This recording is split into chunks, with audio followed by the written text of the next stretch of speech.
Is you ready? You ain't really about it if you ain't prepared to die. Talking about loyalty, but you ain't ready to ride. Get your mind right, he coming like a thief in the night. Is you ready? Is you ready? You ain't really about it if you ain't prepared to die. Talking about loyalty, but you ain't ready to ride. Get your mind right, he coming like a thief in the night. Is you ready? Is you ready? Laughing at your idol gods, looking like some Digimons. Babylon won't carry on, this dragon getting mini bombs. You can call me Daniel, son, you know I serve the living God. Yours is made of bread.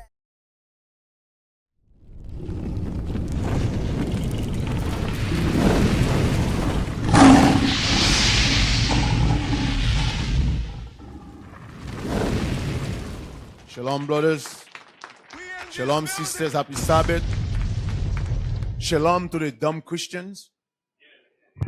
Yeah. Those of you who think you can save Esau, you dumb Christian. Listen, Christianity is finished. You're finished. Last week, we was in New Orleans. We did a blitz for that stupid Super Bowl. That's what I call it. Stupid Bowl. And you know what that was out there? All the Christians come out there because they know he was out there. The Christian tried to blitz the Super Bowl. The Christian tried to blitz the Super Bowl. The hell is this? They try to erase, they think they can erase what's, listen. You're dumb Christians. Christianity is finished. Right. You're done. You just didn't know it yet. You're done. You cannot reverse what's going on. Right. You cannot stop this truth. You're basically done. It's over. Our people is waking up. Our people seeing the evil of Christianity. Our people is finally seeing Christianity's white supremacy. You're done. That's right.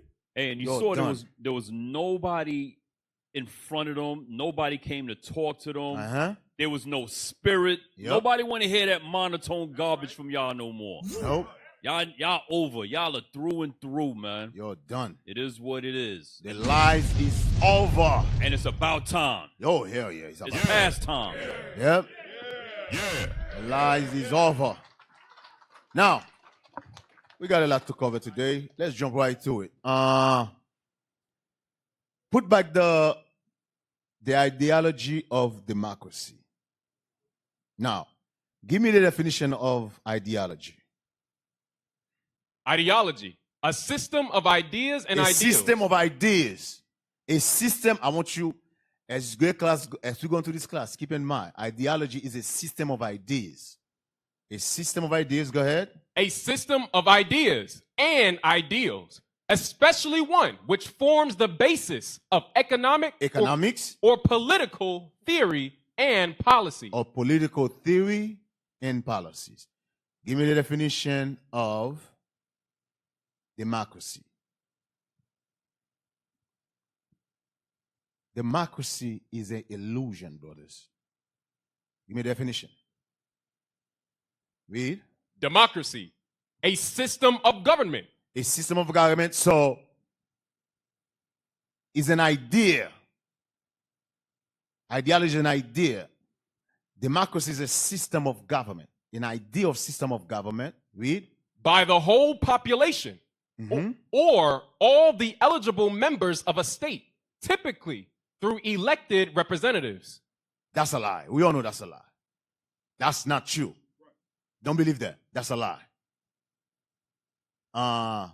Read the control. Control of an organization or group by the majority of its members. Read that again. Control. Now, let me tell you how this is for stories. Read the first part, the system. Control of a system. A system of government by the whole population. It said by the whole population. A system of government by everybody, right? The whole population means by everybody, right? And he said, all eligible members of a state, right? Read the control part. Control. Then remember he said to elected representative, to elected. Read the control part. Control of an organization. America is a control organization. Control organization with or group. Or groups. What group is talking about? Is that talking about the Negroes? No. No, you're not part of that. When he's talking about group, the white trailer trash is not part of that. He's talking about a little group. He's talking about the Bushes, the Clintons, Elon Musk, Donald Trump. He said a little group. The Obamas is a little group. Control the elite. That's what they call them, the elite. Control, read that again, control. Control of an organization or group by the majority of its members. Controlled by a group or a group. The elite. You got no say. Give me the first video. I'm gonna, since Bishop been saying this for years, the deacon, the captain, we've been teaching about this for years. Maybe if you guys hear it from somebody else would believe it. I mean, if you wonder why American society is so divided, I mean, divided in so many ways. It isn't just that the divides are deep, it's that the divides are so many. Black and white, race against race, advocates of this issue against opponents of this issue, even men against women and women against men. There isn't a single category within that society that doesn't have some corresponding nemesis. It's just divide and conquer, playing out domestically. And Democrats and Republicans is just another one of these divisions, because the country has been conquered by corporate economic imperialists. Look, I don't care who you vote for in November, because power doesn't care who you vote for in November. Stop. He said power doesn't care who you vote for in November. Keep that in. Power. Power. Read. Pray. I said it before. If you imagine that unelected power of the private sector is going to entrust the public with deciding how things are going to be run and who's going to run things, then you're living in a fantasy. It's absurd. You hear what he said? America has stop. He went over a lot of your guys' head. I don't think some of you hear what he said. We wind a little bit. Listen to what he said. Play it. Is going to entrust the public with we deciding wind how things are a little bit more. Remember what he's talking about. He's talking about the elite. Go ahead. Because the country has been conquered by corporate economic imperialists. Look, I don't care who you vote for in November, because power doesn't care who you vote for in November. I've said it before. If you imagine that unelected power of the private sector is going to entrust the public with deciding how things are going to be run and who's going to run things, then you're living in a fantasy. It's absurd. America has subverted, sabotaged, and strangled democracies all around the world. They've been interfering with, tampering with, rigging elections across the globe for decades, from Haiti to Honduras, from Italy to Iran, from Syria to South Africa. They've toppled governments, assassinated elected officials, fixed elections, bribed and bullied and bulldozed democracies on every continent for a century. They don't think that any population in any country in the world can be trusted to elect leaders who will safeguard the interests of the American elite. So what makes you think that they're going to trust you with that power? They re-elect. Why would they give you power? He's telling you democracy is illusion. He said, this is the same America who go all over the world. They kill government officials, and those are the government officials that people vote for. Right. They change president, they overthrow president, murder, do coup, murder millions of people. Now you actually think the same America is gonna let a bunch of dumb Negroes go to the poll and vote? Deke, not only that, Deke, the same country that made you a slave. A slave. Now you're out of slave, you got civil rights. Okay, cool. You got your voting rights. Cool, voting rights.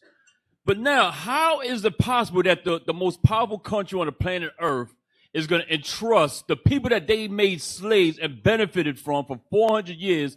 We're going to give them the right to vote us out of power. That makes no sense. Makes no sense, y'all. You're crazy. You're crazy. I'm talking to the dumb Christians. Because I know we're the Israelites. We ain't voting for nothing. You're crazy. You're crazy.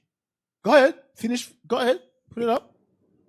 They don't think that any population in any country in the world can be trusted to elect leaders who will safeguard the interests of the American elite. So what makes you think that they're going to trust you with that power? They rig elections and install whoever they want in country after country, but somehow you think that they're not going to do that in your country. Well, how naive can you be? Listen, the election cycle in America is nothing but a mechanism for what you can call the campaign industrial complex, whereby billions upon billions of dollars of contributions, your money, are funneled into the private sector. I mean, when you donate to a politician or you donate to a candidate, where do you think that money goes? It goes directly to business. You're not doing anything but increase the revenue streams of consultancies, ad agencies, analytics firms, PR firms, media companies, social. I don't know how many of you know. Kamala Harris raised over $1 billion. Way more than Donald Trump.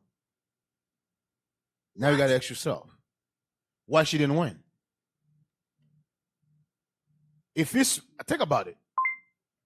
If it's true, that's what he's saying. If it's true, why she didn't win? It's an illusion. Message. It's all an illusion.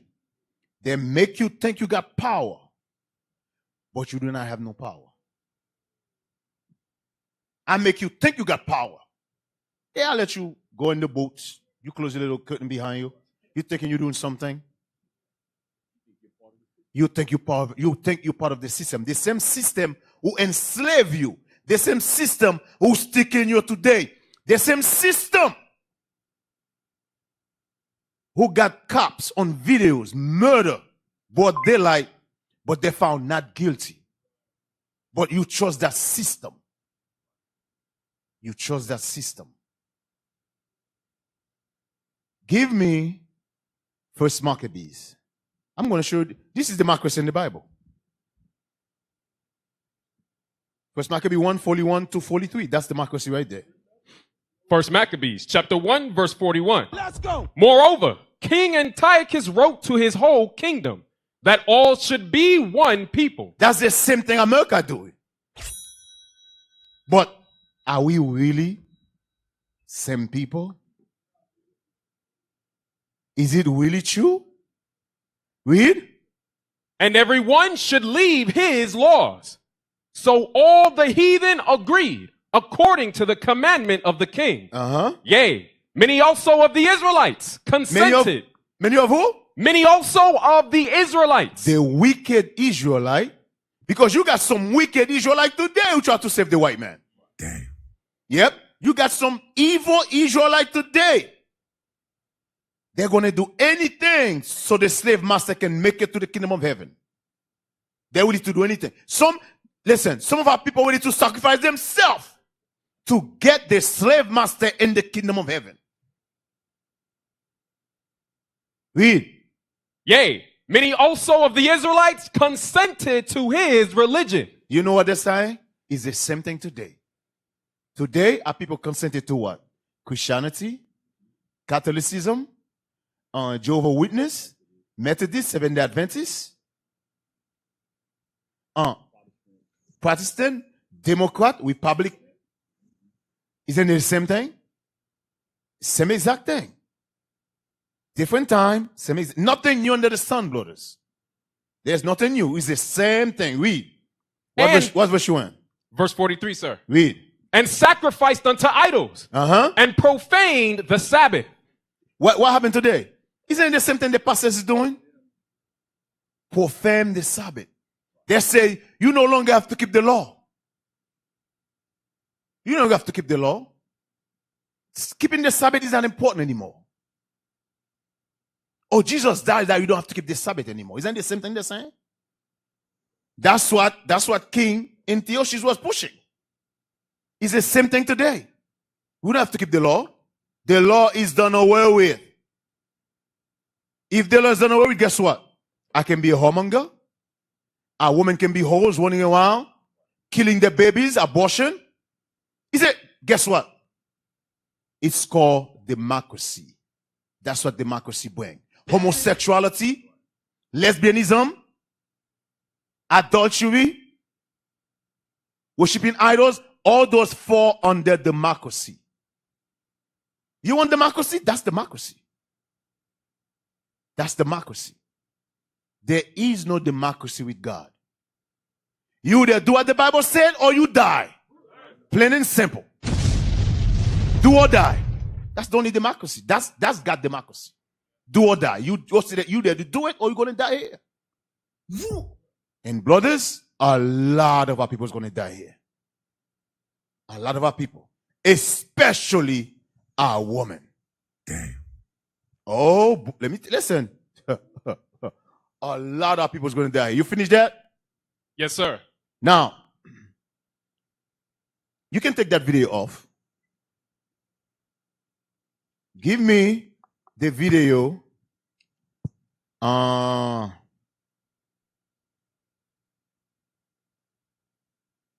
Donald Trump. Give me the one about the Gaza. The one when he's in the plane. Which one is this one?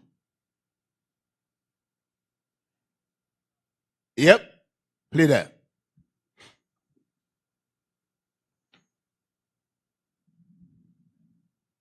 Control of Gaza and move Palestinians out of the territory, saying he's committed to buying and owning Gaza. The comments have already provoked reaction from Hamas. The white man which is something governs else, Gaza. boy. The group says Palestinians Let me will tell you, hold on. The white man never seemed to amaze me. The white man is something else. Go ahead, play the video, man. Go ahead. any attempt to displace them. Let's listen to those comments by the President aboard Air Force One. It's a big mistake to allow people, the Palestinians or the people living in Gaza, to go back yet another time. And we don't want Hamas going back. And think of it as a big real estate site. And the United States is going to own it and will slowly, very slowly, we're in no rush, develop it. We're going to bring stability. This is a good idea, Deke. Hey. That's crazy. He said this with a straight face. Yeah, they can't come back, but yeah, U.S. is going to own it. The hell? Let me go. You know, I got to refresh your memories because some of you are what you call, some of you got amnesia. Let me tell you something, right? It's been what, a year and a half?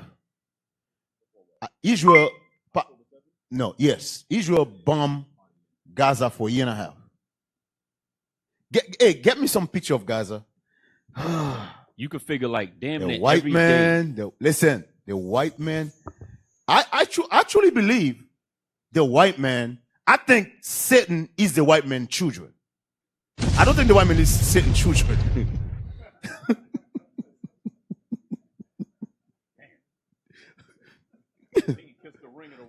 I think the white man, boy. Now, yep, put this up. Yep, keep going. I don't want him to take us off the air. Keep going. Now, keep going. Now, as you're watching this, every single weapon that did this come from America. Every single weapon. Make no mistake about it. Every single weapon, America give them the weapon to do this. You guys think it's a coincidence? No pastors ever talk about this. No churches. No Christian church talk about this. No so-called black leader ever talk about this. You guys think it's a coincidence? America give them the weapon to do this. Now the same white man come and say, we're going to take that land. I think that land, we should take it. We're going to turn it into a resort. And there's another video, he said they cannot come back. That's beachfront property. That's beachfront property. Listen, man. Those of you wicked as Israelites who want to save this man, you're going to perish with him. You're going to perish when judgment is coming for the white man. Hey, give me Obadiah.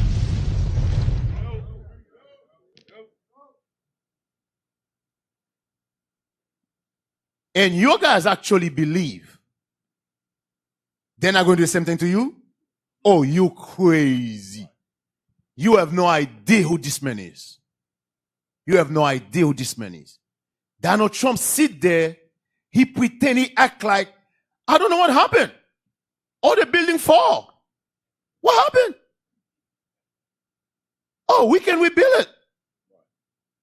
How the hell that happened? It look really bad out there. And the devil sitting right beside him, giggling and smiling. Giggling and smiling.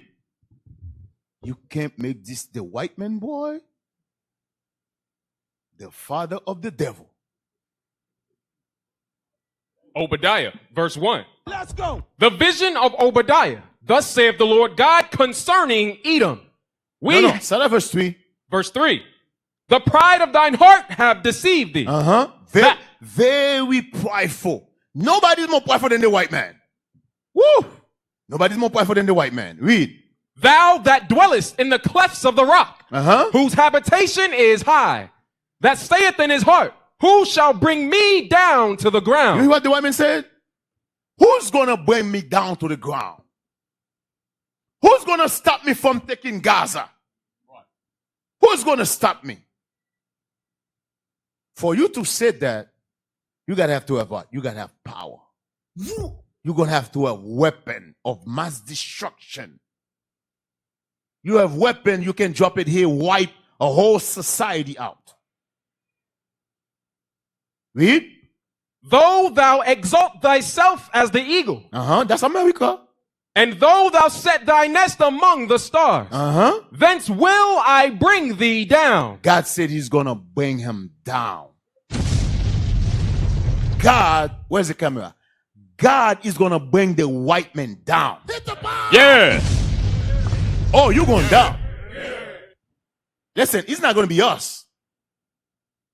All you got to do, brothers, is teach the word. That's right. What you just read is a prophecy. All you got to do is teach the word, and it will come to pass. Come on. That's all you got to do. That's all you got to do. God is going to bring this man down. Read. Verse 5. If thieves came to thee, if robbers by night, how art thou cut off? So, thief come to Gaza. A thief come to Gaza.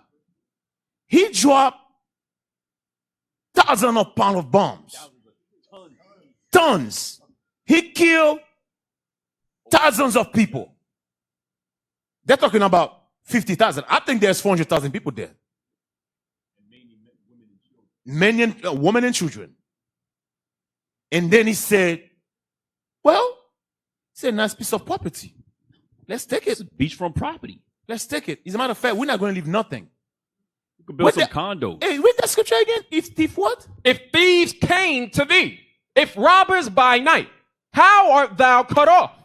What they have not stolen till they so had you know enough. What that's saying? The whole war, the whole thing was behind it was to take the land. Then Bishop said the same thing years ago when that thing started. A year and a half ago, Bishop said, "Listen, the purpose is to take the land. Is that?" Remember, they want those biblical borders. Yes, and Gaza's a part of it. That's it. They won that land. That was the whole purpose. Y'all guys thought that war was about October 7th? Yeah, okay. Okay, you keep taking that. They make October 7th happen so they can justify taking that land. That was the whole purpose behind it. They make sure October 7th happen. They make sure, they sit back and let it happen. So we can justify killing thousands of children, thousands of women, murder, just genocide, total genocide. Now they want to do, how do they call it? Ethnic cleansing. Just take them off. Take them off the land. You cannot make this stuff up. Give me the next video. I know what a lot of you think. This is what a lot of you thinking. All these deportations start with Donald Trump. No, it does not start with Donald Trump. Today you want democracy? I'm going to give you democracy. Do not stop with Donald Trump. Because some of you said, Republican is bad, Republican is bad. Democrat is good, Democrat is good. The black woman said, Democrat, I can kill my babies. The homo said, Democrat, I can still sleep with men.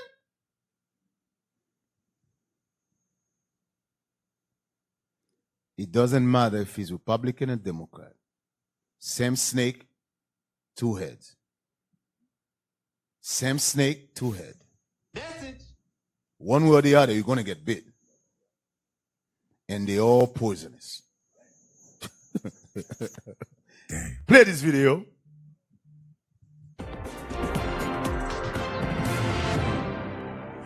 One of the many criticisms of Donald Trump centers on his pledge to deport, to forcibly relocate all 11 million undocumented immigrants in the US in his first 2 years in office.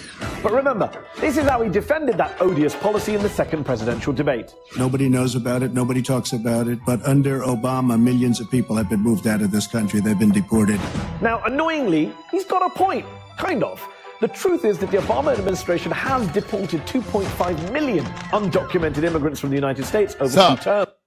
Obama deported 2.5 million. Now, I'm going to tell you something that's going to shock you. Trump first term, Trump didn't even deport, not even half, a quarter to what Obama did. Not even half of that. Some of you think that he started with Trump. No, it's not. It does not stop with Trump. Keep on playing. Has deported 2.5 million undocumented immigrants from the United States over 2 terms. 2.5 million. That's the highest number for any president ever. In fact, Obama wait. Don't skip that.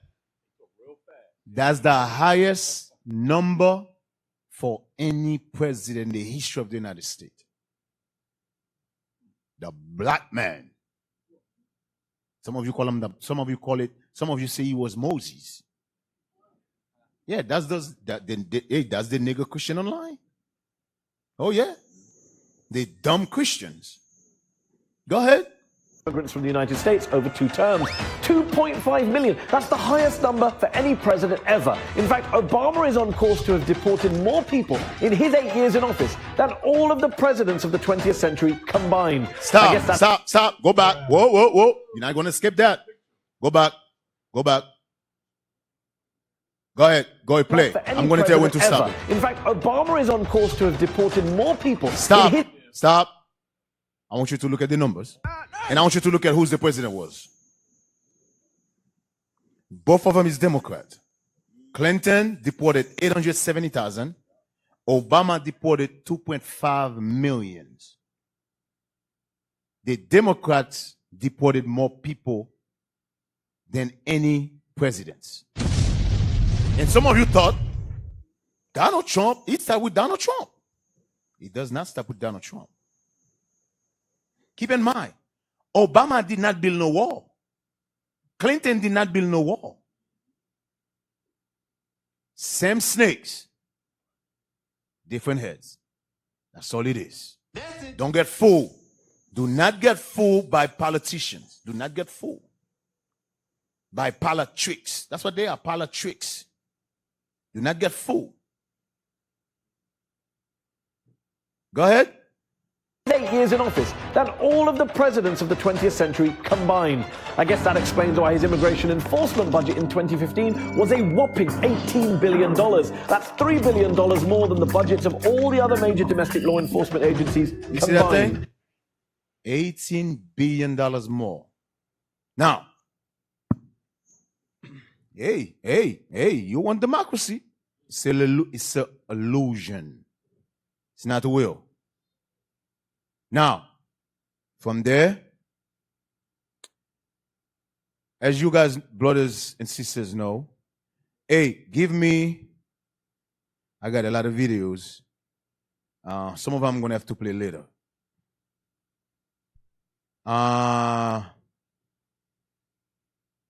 Hey, you got that Trump immigration video? Oh, yes, I want you to play this. Now, I want you to pay attention to this.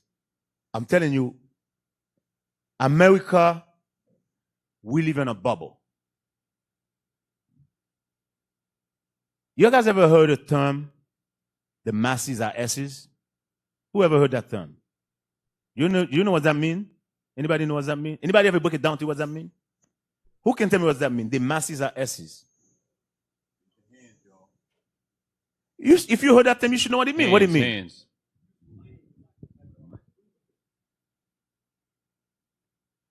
Shalom, leadership. Useful idiots. Make it plain. Meaning that the majority of people are just stupid. And so, why they call them S's? because they follow after everybody else. Where's your butt? Where's your butt? Your butt is in the back, right? Yes, sir. That's what they're saying. Copy that. That's what they're saying. Yes. That's what they're saying. They stupid as hell. They're just totally stupid. 99.9% of the American people stupid. They don't know nothing. They don't know what's going on. That's why they can be fooled so easily. That's why they call them S's. Because when you walk in, your S is in the back, right? That's what they call the American people. That's what they call. That's what they call dumb as a rock. I want you to play this. I'm going to show how stupid our people are. Not our people, but how stupid the Republicans are. I'm telling you, play this. How much do you think undocumented immigrants pay into the tax system every year? Zero? Nothing. Nothing. Probably nothing. Undocumented, I would guess zero. Why would they pay anything? My guess is nothing. Since they're undocumented, $0. $100? $100. 2022, they paid $96 billion into Social Security and Medicare, just undocumented. In 2022, undocumented, the so-called illegal, what do they call them? Illegal undocumented immigrant. They pay $96 billion. What? You know what that means? How does that happen? Think about it. These people they're supposed to be legal, no papers, right? But they're still paying taxes. Before they take their paycheck, they still take tax from them. Think about it. Those are money they're never going to see again. Because they don't have no paper. They cannot retire and say, I'm going to Social Security. Damn. But the American government is still collecting $96 billion from these people. But when you talk to the S's of society, they're thinking these people just come here. They just come here to take our job. Listen, I never, in my years in America, I never see a white man selling orange in the street. Bruh. I never see it. Maybe you see it. I never see it. I see the white man begging. I see the white man got a sign said, I cannot find a job. Can you help? The two-time loser. I never see a Mexican begging. I always see a Mexican selling orange, selling flowers, selling candies. Sometimes they're with the whole family. We just come from New Orleans. We saw them with the whole family selling. I never see that. There was no Mexican involved in September 11. I never saw that. Did you saw that? There was no Haitian involved in September 11. There was no Jamaican involved. There was no countries in the continent of Africa was involved. They was not involved in it. Why they are targeting them?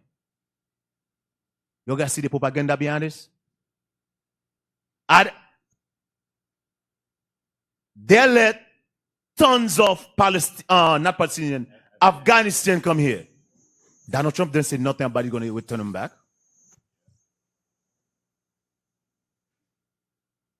They're targeting us. They're targeting us. Hey, give me Genesis chapter 50, verse 20. This is what our forefathers Joseph said. Genesis chapter 50, verse 20. Let's go. But as for you, Ye thought evil against me. You know, when you look at what's going on with the Northern Kingdom, it look bad. It is bad. But brothers and sisters, keep in mind, God is in control of everything. Do not get discouraged. Never get discouraged. Those things have to happen. They have to happen. Some of our people, they need that to happen. They need Messiah to put that foot on that behind. Because some of our people, some of these on the kingdom, listen, some of them think they're Esau. They're getting their Negro wake-up call. I truly believe Trump, before that 4 is over, listen, he's going to be on and popping. Yeah. Trump is going to force our people to come back to Mosiah. I'm going to say that again. Because Trump is going to put our people to hell. We finished with that? But God meant it unto good. God meant it unto good. Give me Hosea 5. I believe it's the last verse. Hosea chapter 5 verse 15. Verse 15, read. I will go and return to my place. Till they acknowledge their offense. Until what? Till they acknowledge their offense. Until what? And seek my face. Until we acknowledge our offense, our sin. And then listen, we all know the Southern Kingdom and the Northern Kingdom. The Negro, we don't call on God until we see the fire coming. We go, we sell drugs, we break the law. As soon as the handcuff put on, oh, Jesus, help me out. Oh, Lord Jesus, help me. Oh, Lord Jesus. Oh, God. Oh, I didn't know. Oh, Jesus. Jesus. The fire had to come. They ain't going to call Jesus until the fire come. Everything, God is in control. Everything. The white man, the control he had over us, is God will allow it to happen. That we may repent, come back to Messiah. Read that verse again. I will go and return to my place. Till they acknowledge their offense. Until we acknowledge our sin. Until we acknowledge our sin. And until we acknowledge our sin. Give me a second, Cap, talk. Hey, real quick, just to turkey back off of what Deke just mentioned, Psalms 78 and 34. Let's go with that Hosea 5:15. Read that real quick. Psalm 78:34.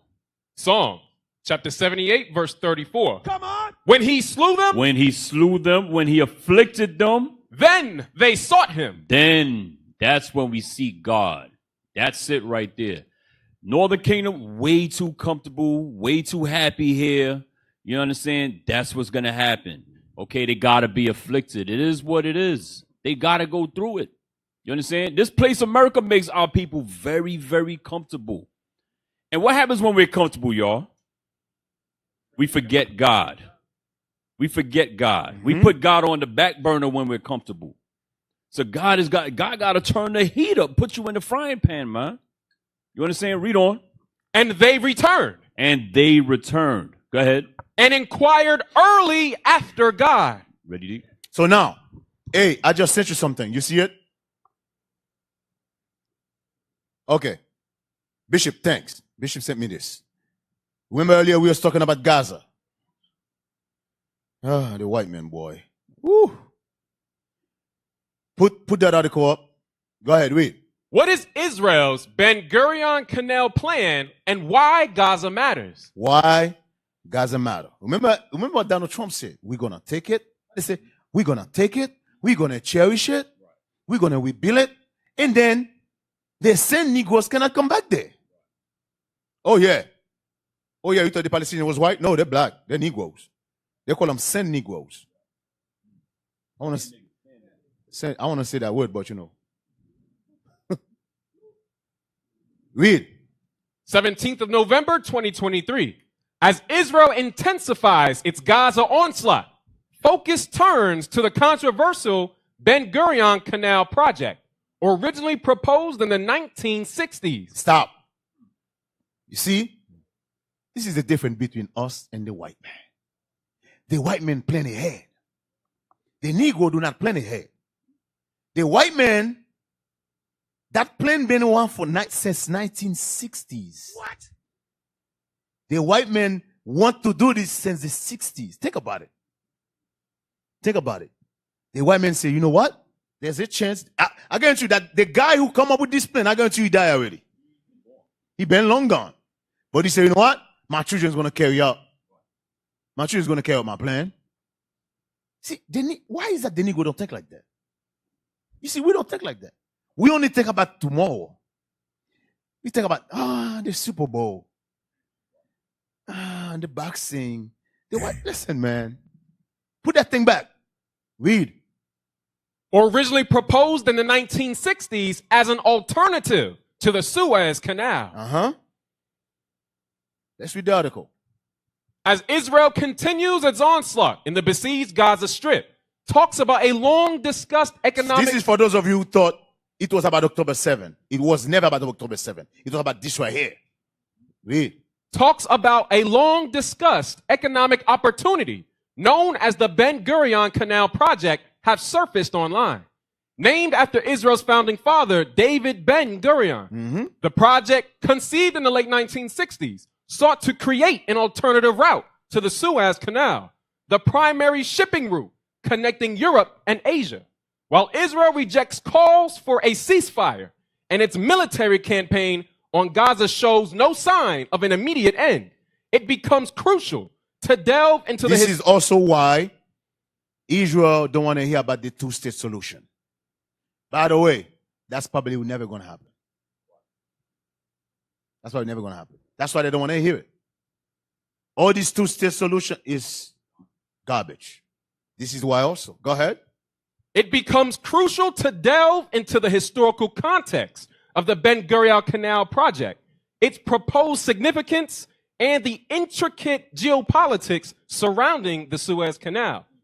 Understanding the motivations behind the proposal requires exploring the complex history of the Suez Canal, the tripartite aggression of 1956, and the unexpected shocks to world trade resulting from its closures. This backdrop underscores the potential strategic importance of an alternative canal controlled by Israel in the ever-evolving dynamics of the region. Oh. Now, go back. This is for some of you who got the delusion. Oh, that was about revenge. They killed Amalek. Amalek was taken. No. Esau is very strategic. Esau don't do nothing without a plan. Esau have a plan. Esau have a plan. So now, as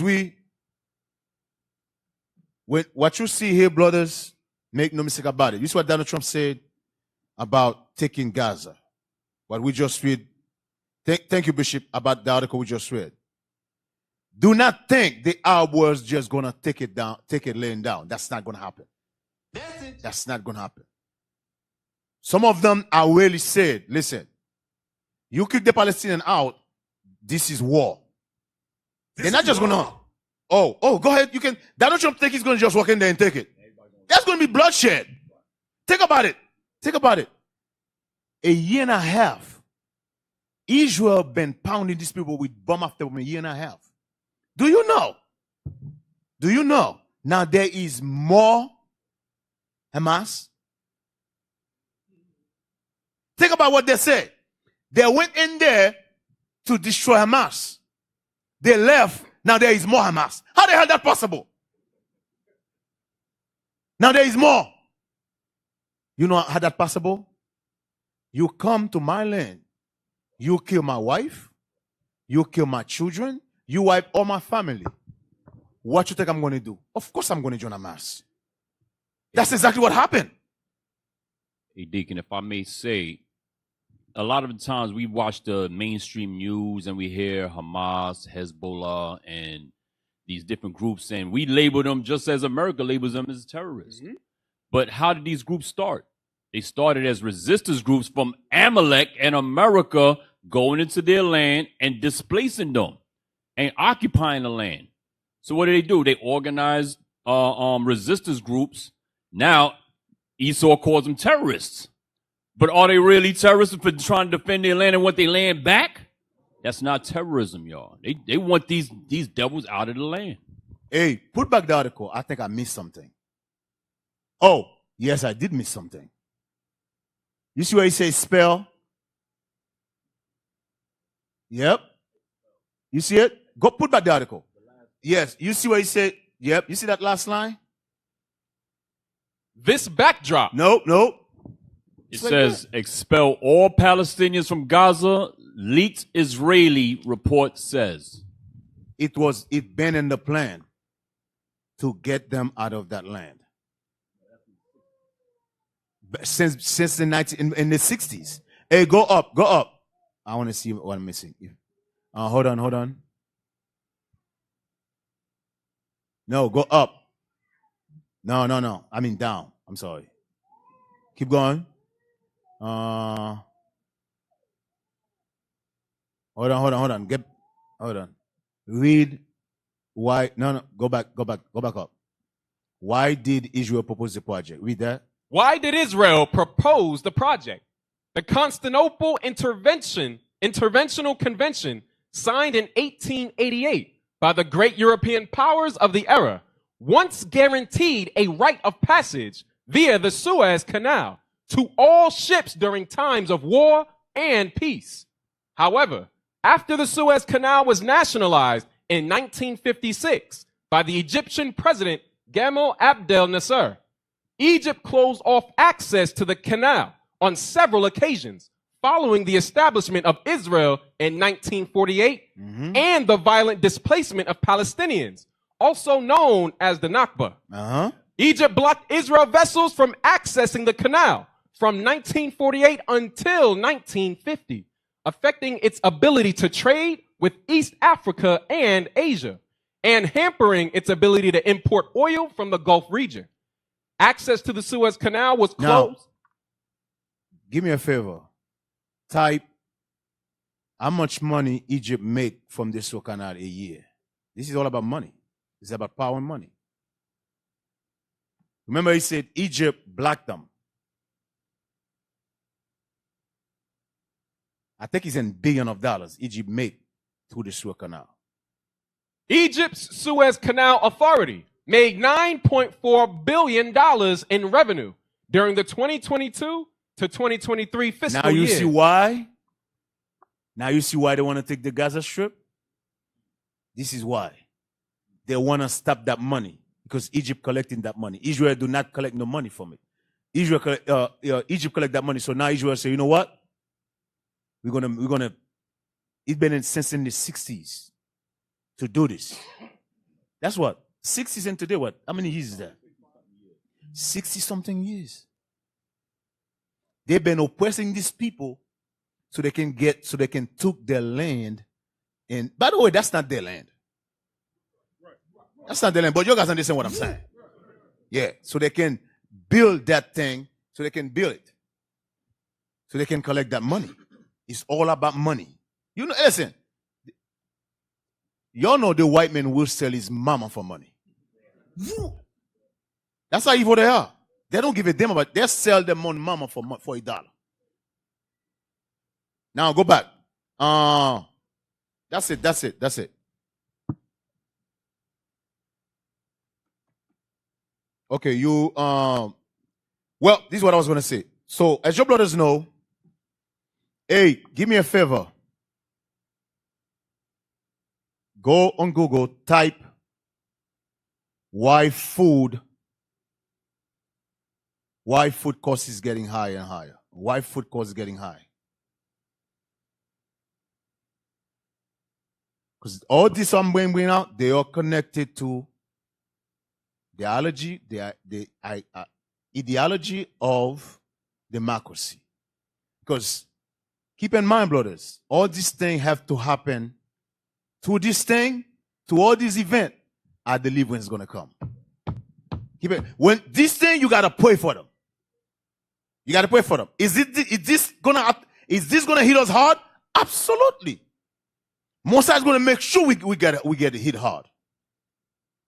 But guess what? If you're in this truth, don't give up. Don't worry. I got some scriptures for you. We're going to see. Mosiah got a plan. Don't worry. Don't worry. Read. Food costs are rising due to a combination of factors including supply chain disruptions caused by the pandemic, extreme weather events impacting crop fields, increased labor costs, higher fertilizer prices, global conflicts disrupting food exports. You said global conflicts, talking about war. Go ahead. And rising transportation costs. Rising transportation costs. Rising transportation costs. So now, I want you to go and type how many countries did Donald Trump put tariff on. Trump moves to slap tariffs on nearly every nation, boosting trade war. Go up. Washington.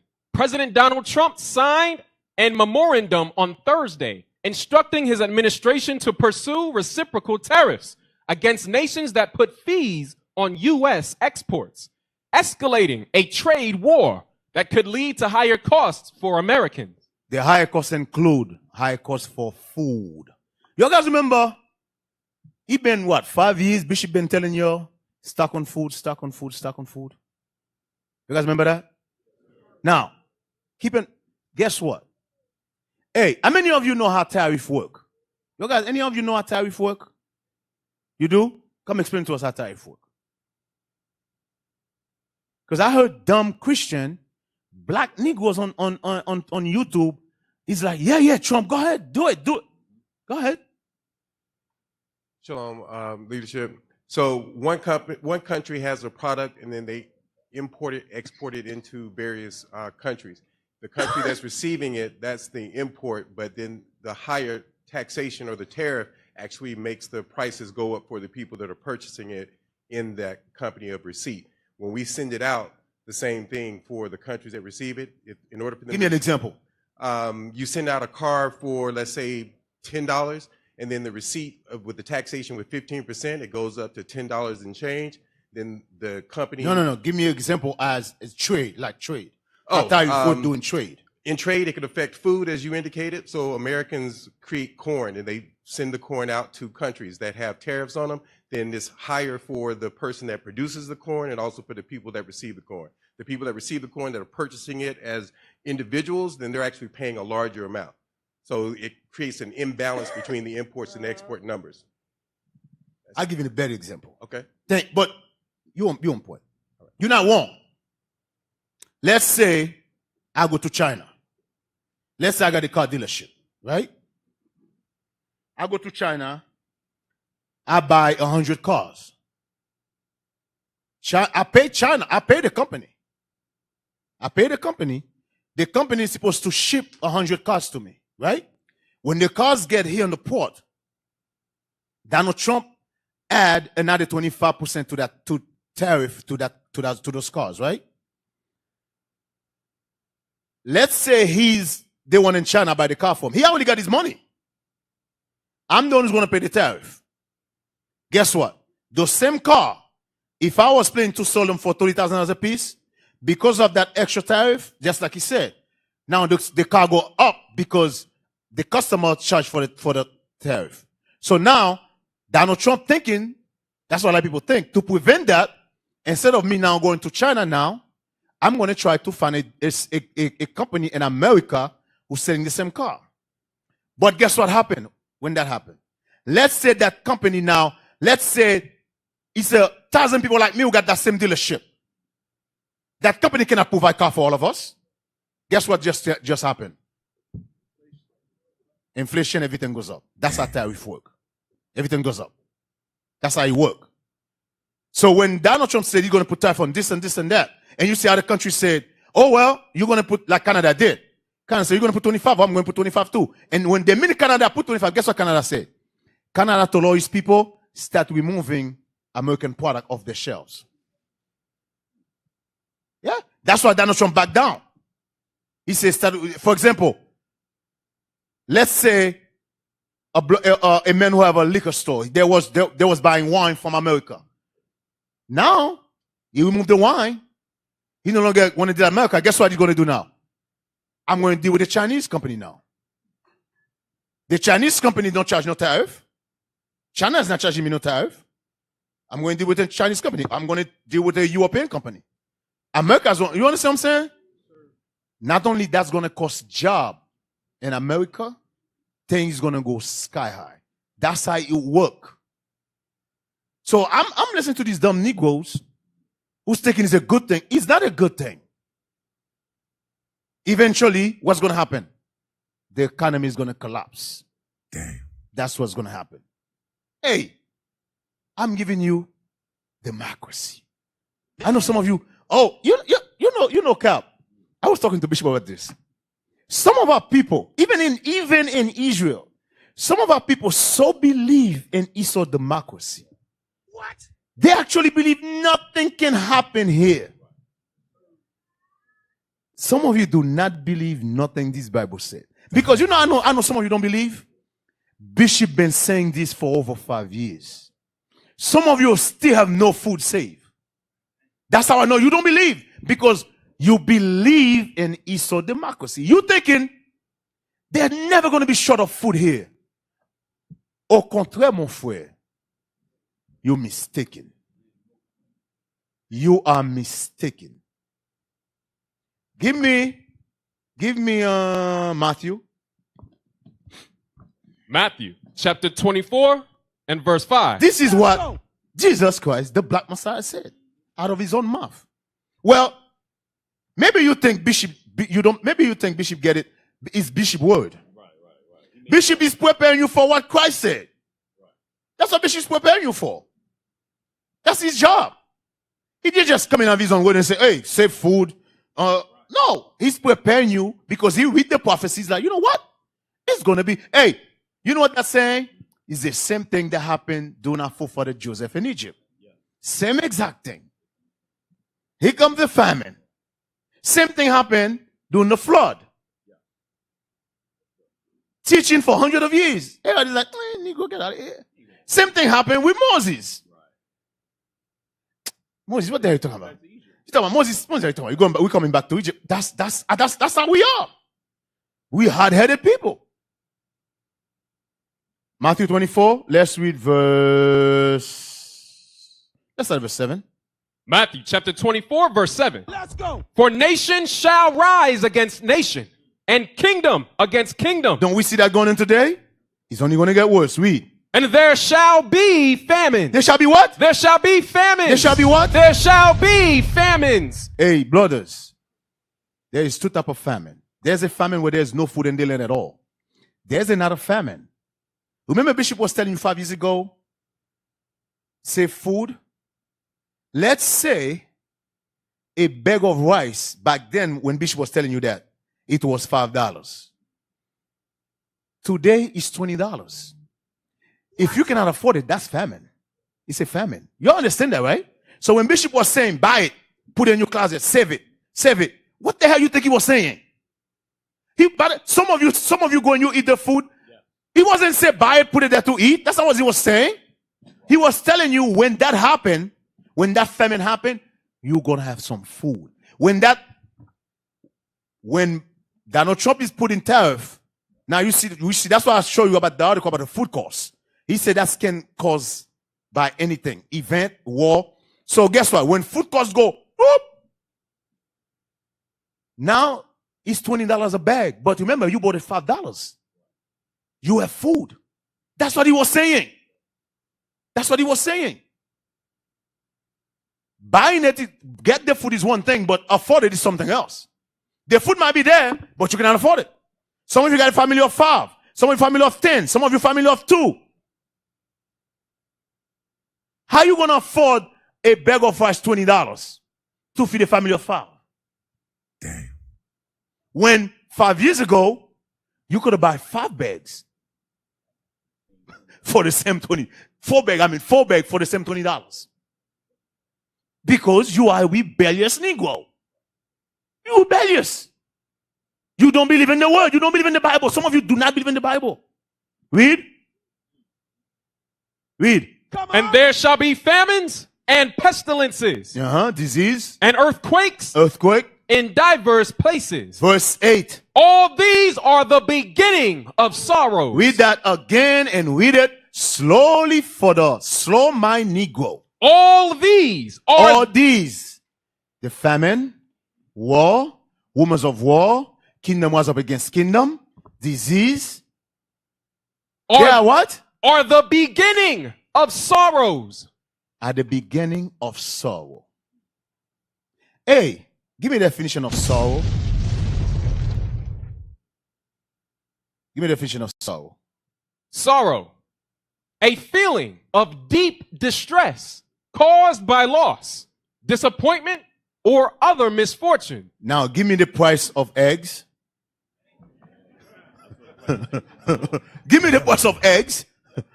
Because, some of you thinking the Bible is a game. Some of you come here every Saturday, sit down, listen to Bishop class. You think it's a game. You continue to take place, especially your men. Some of you get in my last damn nerve. A woman can drag her feet. She can drag her feet. But your man, you're supposed to be the damn leader. You keep dragging your feet. You keep dragging your feet. Because you think this is a joke. You're like, this is America, Bishop. There's never going to be no famine here. Bishop, I think you mean you're thinking about Africa. Some of you crazy. What is the price of eggs? Egg prices hit record high. The average price of a dozen eggs was $4.95, the highest ever. $4.95. What? Hey, what is the price of eggs in New York? And by the way, that's not going to go down. It's only going to get worse. That's what some of you thinking. Some of you say, I'm going to wait until it get down. It's not going to go down. It's not going to get better. Don't let the white men fool you. The white men think that Trump is going to stop the prophecy. Trump is not going to stop a damn thing.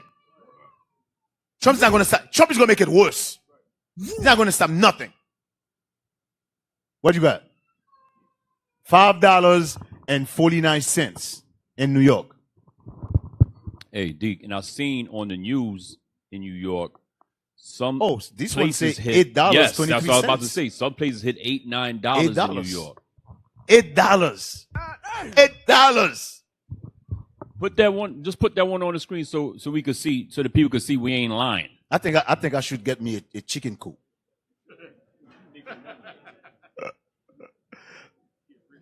The price of 12 eggs, large, in New York City is $8. Now, again, it's going to hit us, brothers, and we're going to get hit hard. Let's go over some scriptures. Let's go over some scriptures. Give me Sirach 2. 15 read verse 15 and 16.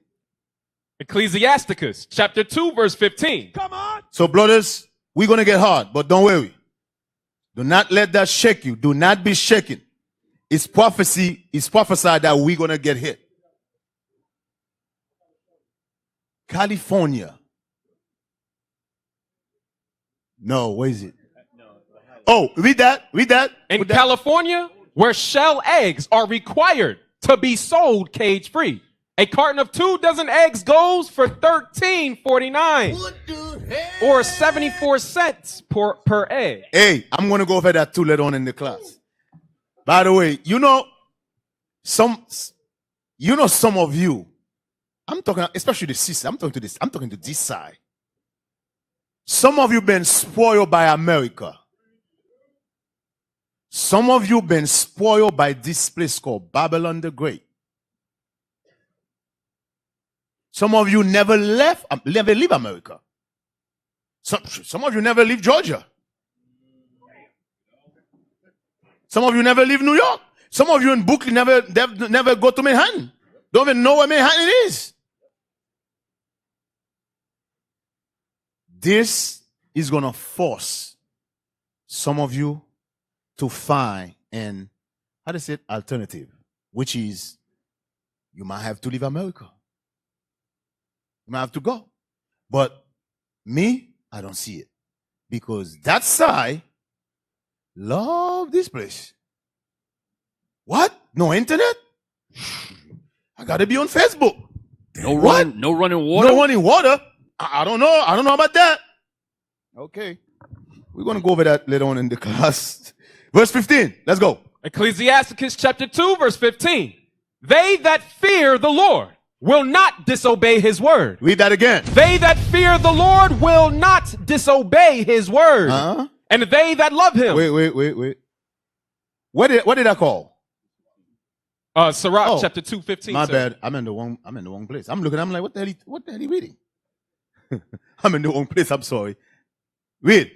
They that fear the Lord will not disobey his word. Read. And they that love him will keep his ways. Will keep his way. Read. They that fear the Lord will seek that which is well pleasing unto him. And they that love him shall be filled with the law. With the law. Jump to verse 1. Verse 1.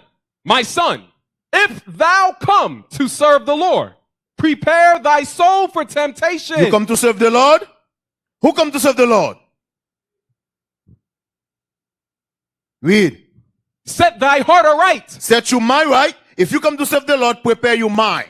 Set your mind right. Read. And constantly endure. No, sometime. Constantly endure. No, when things get hard. And constantly endure. No, when eggs go up $16. Set thy heart aright and constantly endure. The scripture said to constantly endure, brothers. Constantly endure, sisters. Keep in mind, God control everything. Read.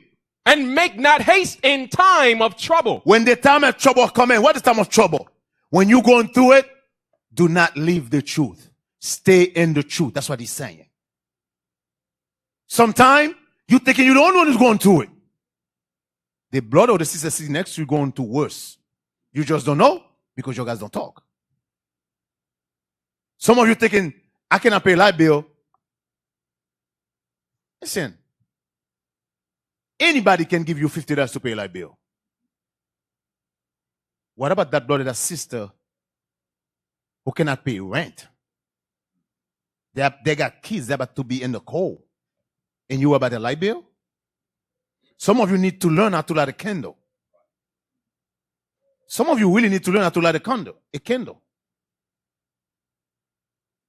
Some of you need to learn how to burn wood to warm yourself up.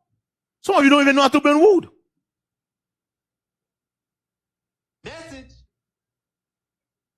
From there, give me Sirach 40 verse 1. Ecclesiasticus chapter 40 and verse 1. Read.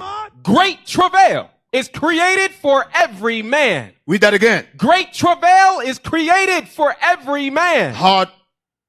What is another word for travail? Tribulation. Great tribulation is created for every man. Read. And an heavy yoke is upon the sons of Adam. And what? And an heavy yoke is upon the sons of Adam. Read. From the day that they go out of their mother's womb. Brothers, this right here, you know, I used to hear being black, the minute you come out black, one strike. That's what that verse is saying. Great travail. The minute we come out, brothers, the hard times start. The hard times start the minute we come out. Some of us, we was blessed. We was born into a family who might have a little bit more than others. Some of us was born in a family that was in the shelter. When you was born in a shelter. It said, read that again. Great travail is created for every man. Every man. He didn't say only me. He didn't say only him. He didn't say only him. He said every man. We all going through it. You might have a little better than other brothers. You might have a little more better financial than other brothers. But we are going through it. Every one of us, never think that you're the only one's going through it. Never think that. Read. And heavy yoke is upon the sons of Adam. And heavy yoke is what? Is upon the sons of Adam. Read. From the day that they go out of their mother's womb. Till the day that they return to the mother of all things. Now, I want you to think about this verse. I want you to think about this verse. The minute you come out, you've been going through some tough time. Until the day you dead, and then you didn't get the kingdom. Hello? Hello? Hey, how'd that make y'all feel right there, what D just said? Oh, that hurts. That hurts. You've been through hell all your life. From the day you was born into the day you lay your head down on the grave. And then when you wake up to condemnation. That sucks. Do you want to be that man? Do you want to be that sister? Think about it. So guess what? No matter what, stay in the truth. No matter what. That's what that verse is telling you. Stay in the truth. Stay in the fight. Especially your men. Stay in the fight. This is war, brothers. Stay in the fight no matter what. That was verse 1. Yes, sir. Give me. Where do I want to go? Oh, wait. I got what time is it? Okay. All right. Give me Job. Give me Job. Actually, before you give me Job, give me Jeremiah 30 verse 7. Give me Jeremiah 30 verse 7. Jeremiah chapter 30 and verse 7. Alas, for that day is great, so that none is like it. It is even the time of Jacob's trouble. Jacob what? Jacob's trouble. Jacob trouble. We just read in Sirach, Jacob trouble. From the day the son of Jacob come out, till the day they put their head down, Jacob trouble. And guess what, brothers? You haven't seen trouble yet. It's just the beginning. What I'm showing you today, I'm showing you some of you are going to give up. And I'm showing you, I'm bringing those verses for you not to give up. Because some of us is going to hit harder than others. I'm not going to lie to you. Some of us is going to hit harder than others. I'm just being honest with you. Going to get harder. Some of us are already get hit harder than others. But no matter what, never give up, never give in. Read.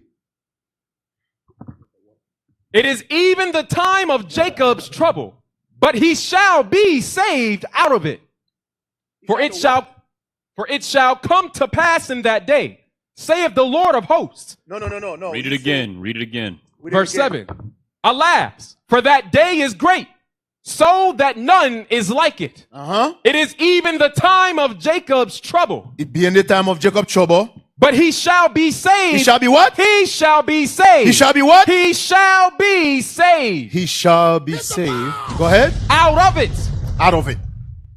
No matter what, brothers, God is going to find a way to get us out of it. That's right. I'm going to go over some scriptures. God is going to, listen, give me Job. Give me Job. Remember our forefathers Job? Remember what happened to Job? None of you is in Job position right now. So I really don't care what you're going through right now. It's little compared to Job. Jump to verse 6. Job 1 verse 6. Job chapter 1 and verse 6. Come on. Now there was a day when the sons of God came to present themselves before the Lord. And Satan came also among them. And the Lord said unto Satan, Whence comest thou? Then Satan answered the Lord and said, From going to and fro in the earth, and from walking up and down in it. And the Lord said unto Satan, hast thou considered my servant Job? Has thou considered my servant Malachi? Has thou considered my servant Jeremiah? Has thou considered my servant Amaziah? My servant Captain Shemaiah? Has thou considered Ariel? Has thou considered my servant Job? Read. That there is none like him in the There earth. is none like them. Because he was a righteous man. He was a faithful man. He kept my laws. Read. A perfect and upright man. One that feareth God. One that fear God. And escheweth evil. Hey, remember that scripture said to fear God is to do what? Keep his commandment. The fear of God is keeping his commandment. Read. Then Satan answered the Lord and said, doth Job fear God for naught? Hast not thou made an hedge about him? Now I want you to think about this. Satan have a conversation with Musa about you. Think. Satan is standing in front of the Father, talk about you. Having a conversation about you. Read. And about his house, and about all that he have on every side. Thou hast blessed the work of his hands, and his substance is increased in the land. Put forth thine hand now. Read verse 1. Verse 11, sir. Read. And touch all that he hath, and he will curse thee to thy face. And the Lord said unto Satan, behold. This is what the Lord said to Satan about you. All that he Keep hath. in mind, brothers, I don't know how many of you know, Job represents Israel. Okay? Job represents Israel. This is what God is telling Satan about each and every one of us here in this building and online. Read. And the Lord said unto Satan, behold, all that he hath is in thy power. God is saying to Satan, everything Amaziah have is in your hand, is in your power. Everything Malachi have is in your power. Read. Only upon himself put not forth thine hand. Do not touch him. Read. So Satan went forth from the presence of the Lord. And there was a day when his sons and his daughters were eating. So you guys know the history. What happened to Job next? I'm not going to read the whole thing. You guys know the history. But Satan have a conversation with Mosai about his servant Job. And God gives Satan the power. Yes. Remember earlier, we were talking about God gives Satan the power to take Job's stuff out, to wipe Job out of all his wealth. The question is, what if this happened to you tomorrow? What you going to do? Because we all know the history. At the end, Job stayed faithful. We know Job, big mouth woman, tell Job to curse God and die. But Job said, hey, you a foolish woman. How many of you going to tell your wife that? He rebuked her. You guys understand? Whatever power Donald Trump had, which is the devil, he's the devil. He give it to him by Mosai to do whatever he's doing to our people so we can get the hell out of here. Brothers, always remember, without bloodshed, revolution cannot take place. Every revolution, there is bloodshed. Keep that in mind. Keep that in mind. There is no deliverance without revolution. There is no deliverance without bloodshed. If you want deliverance, America has to go down. You cannot want both. You got to pick. You either pick your deliverance or you pick America. It's up to you. Or you pick Babylon. It's up to you. It's up to you. Don't sit here clueless. Stay in the truth. From there, we read Sirach chapter 2 already, right? Yes, sir. We was in Sirach chapter 2. We forgot to read verse 5. That's what we forgot. Go back to Sirach chapter 2. We forgot to read verse 5. Ecclesiasticus chapter 2 and verse 5. Let's go. For gold is tried in the fire. Brothers, you are that gold. You are the gold. That's right. You are a gold and you're not any type of gold. You are that gold. Your men are that gold. Gold is shown on fire. You cannot take the purity, you cannot take the impure out if you don't put it on the fire. Your tribulation is that fire. Your hard time is that fire. That's that fire. You got to go to that fire. If you're on deliverance, you got to go to that fire. There's no two about it. Christ, when Christ was about to put the cross, Christ said, my Father, if it's that will, take that cross from me. But he said, thy will be done. Thy will be done. We got to go through it, brothers. Some of us, it's going to be murder. Some of us, they're going to put in jail. Some of us, they're going to torture. We have to go through it. You have to go through it. If you don't go through it, you cannot be delivered. Christ go through it, you got to go through it. Remember what Christ asked the apostles? Can you drink that cup? What the apostle said? Yes, I can. That should be the answer for all of you. Should say the same thing. Can you drink that cup? Yes, I can. You got to go through it. Give me James 1 verse 1. James chapter 1 and verse 1. Come on. James, a servant of God and of the Lord Jesus Christ, to the 12 tribes. To who? To the 12 tribes. To who? To the 12 tribes. No, to the Christians. To Christianity. To the Chinese. To the 12 tribes. No, to the white man. To the 12 tribes which are scattered abroad. To the 12 tribes. The 12 tribes of Israel. Southern and northern kingdom. To the 12 tribes. Jump to verse. Oh, keep on reading. Verse 2. My brethren, count it all joy when ye fall into diverse temptations. The scripture said, James said, my brother, count it joy. When you find yourself going through the hard time, count it as a joyful thing. Oh, he's easy to say than done. It's easy to say than done. But James said, my brother, when you find yourself going to that trial, to that tribulation, to diverse temptation, count it as joy. Where we get the joy from? From the scriptures. You joy come from the Bible, brothers. Read. Verse 3. Knowing this, that the trying of your faith worketh patience. You try is gonna work patient. You try, believe it or not, you try might wake up some people up. You might go to that trust. You say people see you might have a friend in the world or a family member said, wait a minute, you still don't want to curse God? There must be something good here. I'm going to come here. Exactly. You try might bring people in. That same trial you don't want to go through, you try might bring people in. God is in control. God is behind it. Read. Verse 4. But let patience have her perfect work. Let what? Let patience have her perfect work. Read. That ye may be perfect. You may be what? That ye may be perfect. Do you know? You ever heard, what's don't break me, make me stronger? That's what that's saying. When you look at your life, you examine your life before you come in the truth. Some of you should have been dropped dead long time ago.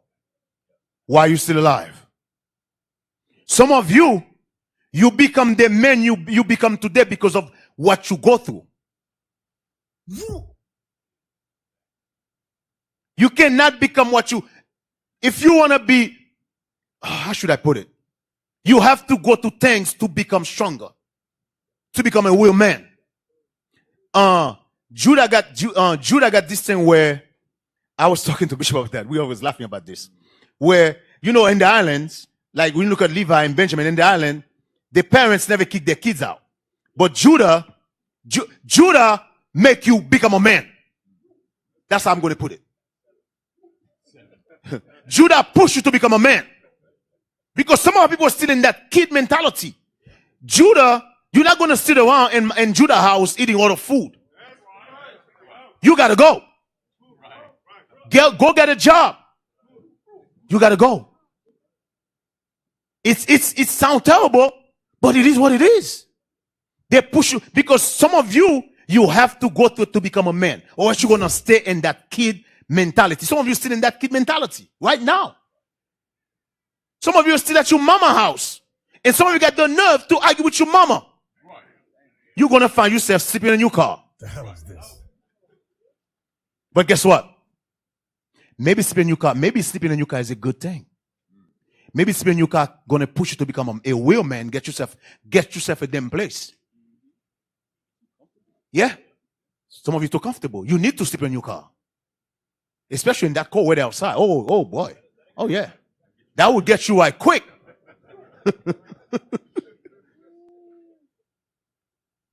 You finish that? No, sir. Read. But let patience. No, you're supposed to read them to verse 2. You're supposed to read them to verse 4, if I'm not mistaken. Yes, sir. Go ahead, read. Verse 4. But let patience have her perfect work, that ye may be perfect and entire, wanting nothing. Wanting nothing. From there. Give me Romans 5. Romans chapter 5, verse 3 and 4. Romans chapter 5 and verse 3. And not only so, but we glory in tribulations also, knowing that tribulation worketh patience. Isn't that the same thing we just read in James? He said tribulation work patience. He said we glory in our tribulation. How many of you glory in your tribulation?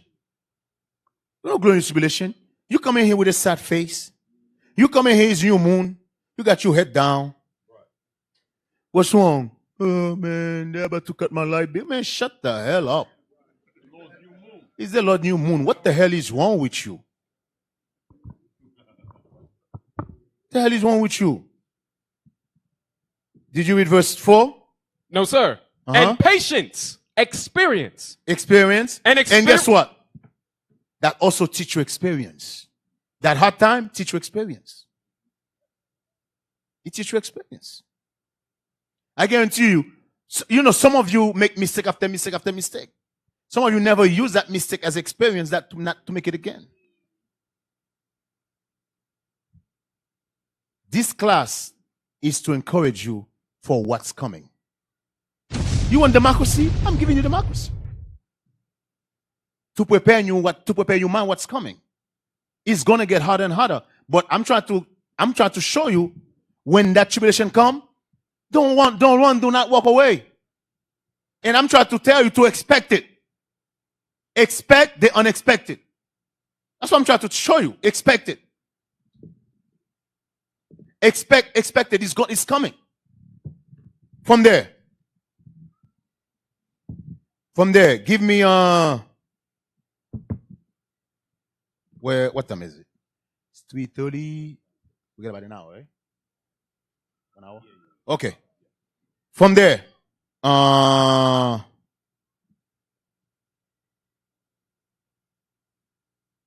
Corinthians 10, verse 13. 1 Corinthians chapter 10, verse 13. Come on. There have no temptation taken you, but as such as is common to man. But God is faithful, who will not suffer you to be tempted above that ye are able. So you think that temptation, you don't know who's going to go into it. The scripture says God's not going to give you more than you can handle. Because there is something in you he tried to push out. There is something in you he tried to show you. Hey, brother, you're stronger than you think. You're stronger than you think, brother. You can go through it. Some of you're weak-minded. You got to go through it to build your mind up.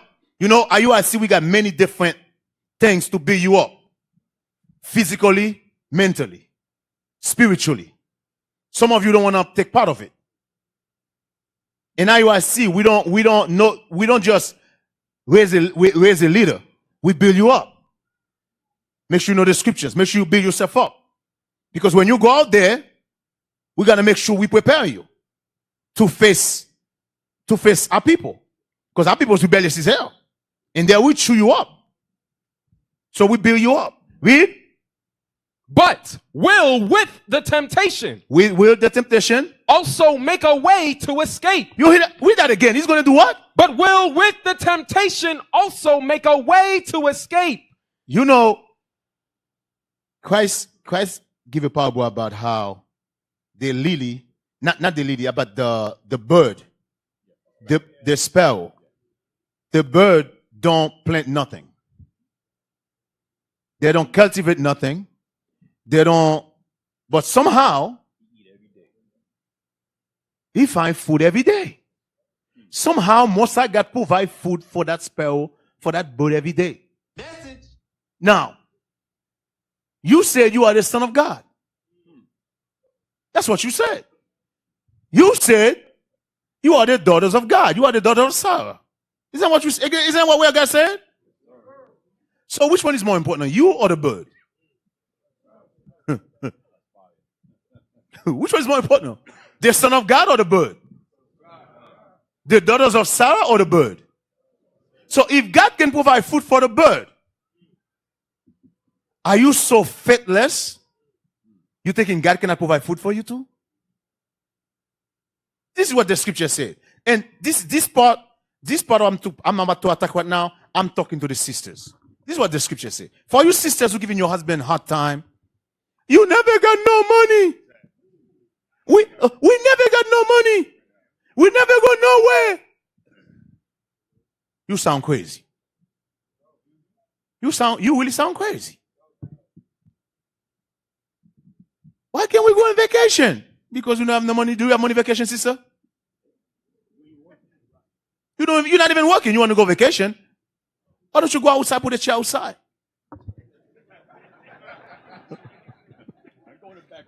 Go in the backyard, sister. Walk the block. Deke, they not laughing, Deke. The hell is this? Listen, whatever your husband make, he barely can make the rent or the mortgage. He barely can put food on the table. And you got kids. He barely can put clothes in the back of these kids. You, him. It's not easy out here, man. This is what the scripture says, sisters. This is for your sisters. This is for you who's giving your husband a hard time when it comes to stuff, keeping up with the Joneses, right? Give me Sirach 29, 21 to 24. Don't worry, sisters. Everything's going to be all right. You're going to be all right. Ecclesiasticus, chapter 29, verse 21.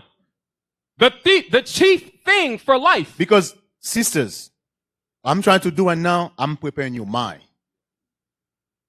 Whatever it is right now is going in the house, is going to get worse.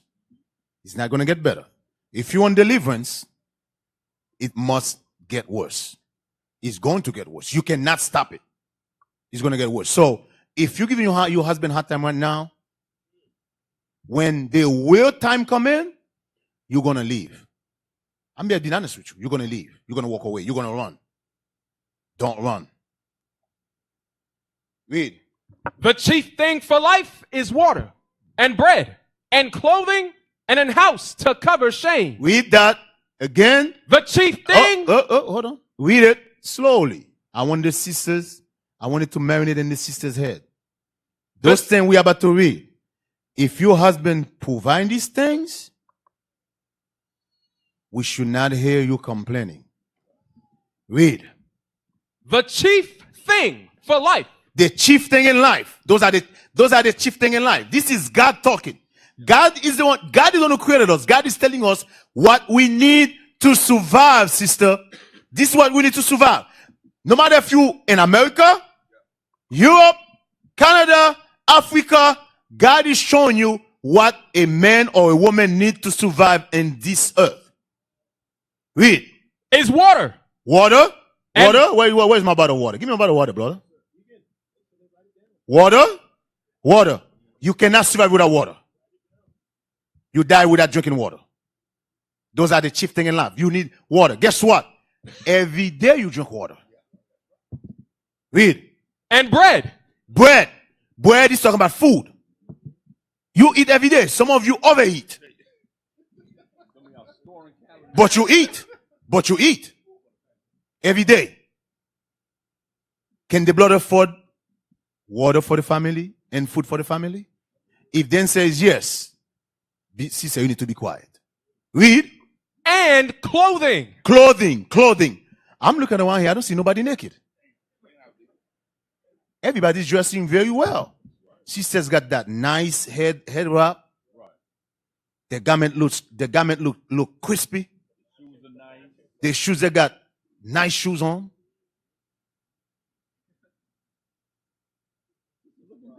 You're looking good. What are you complaining about? You're looking good. Read.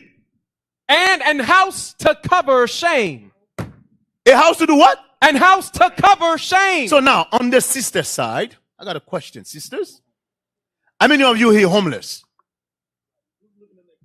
How many of you here sleeping in your cars? Oh.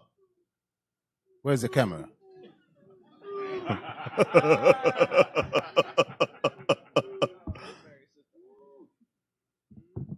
So nobody's homeless. You got food. You got water. You got clothes on your back. What's the problem? What's the problem? Don't worry, sister. You're going to be all right. Yeah. Put that video up. I want to show you guys something. This video is just to show you.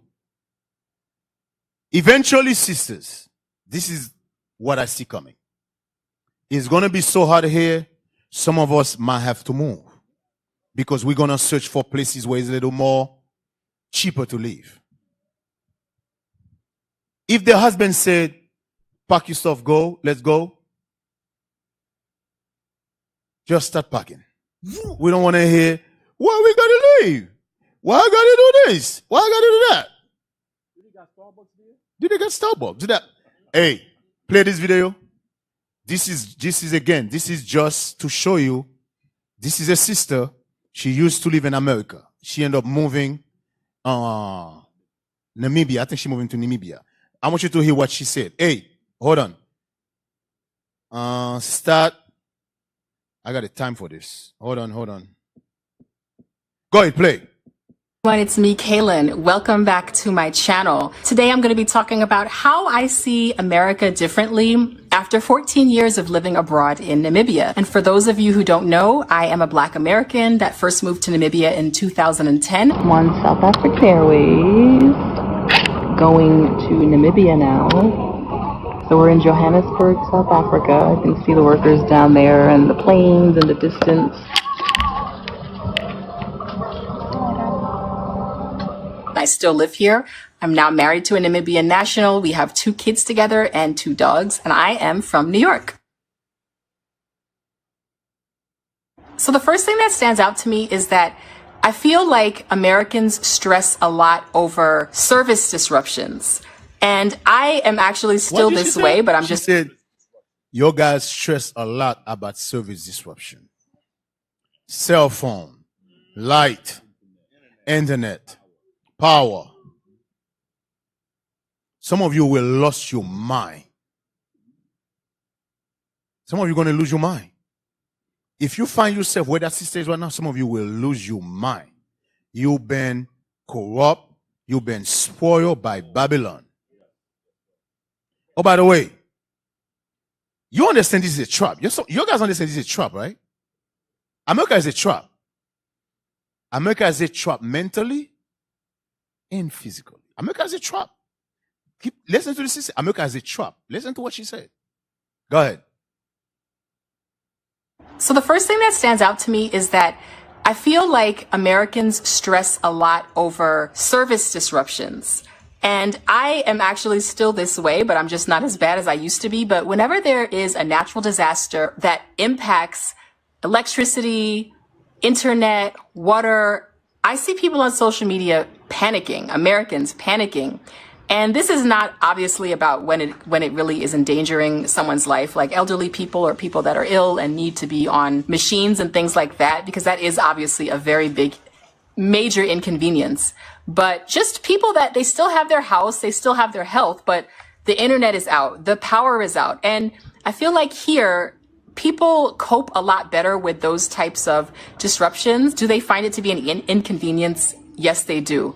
However, I think I, for one, have kind of absorbed a bit of the culture here of not panicking. It's not the worst thing in the world, and having a lot more patience things are not always going to get fixed right away.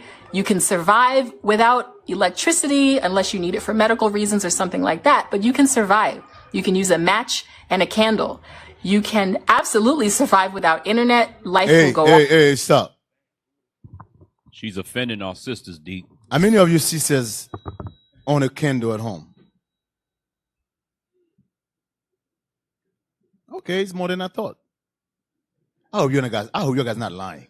Stop the cap. Who's lying?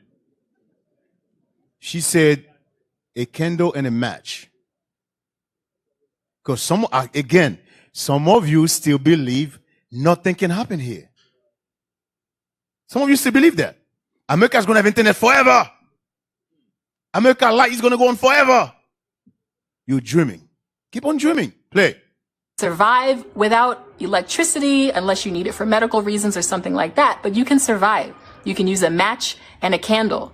You can absolutely survive without internet. Life will go on. So it's been a lesson in patience, and I have built a lot more patience from dealing with those things that do happen a lot more frequently here. And even, for example, if there's going to be a water outage, like when I first moved here and I was living in a rural area and we had a really bad rainy season that was tripping up all sorts of systems. And as a result, we would get frequent power and water outages. And so I just started saving water the night before I had to be at work the next morning because I was teaching at a school. Hey, you know, there are ways. Stop. You guys can watch the jump to. Hold on. I'm going to give you. Jump to 5 minutes, 30 seconds.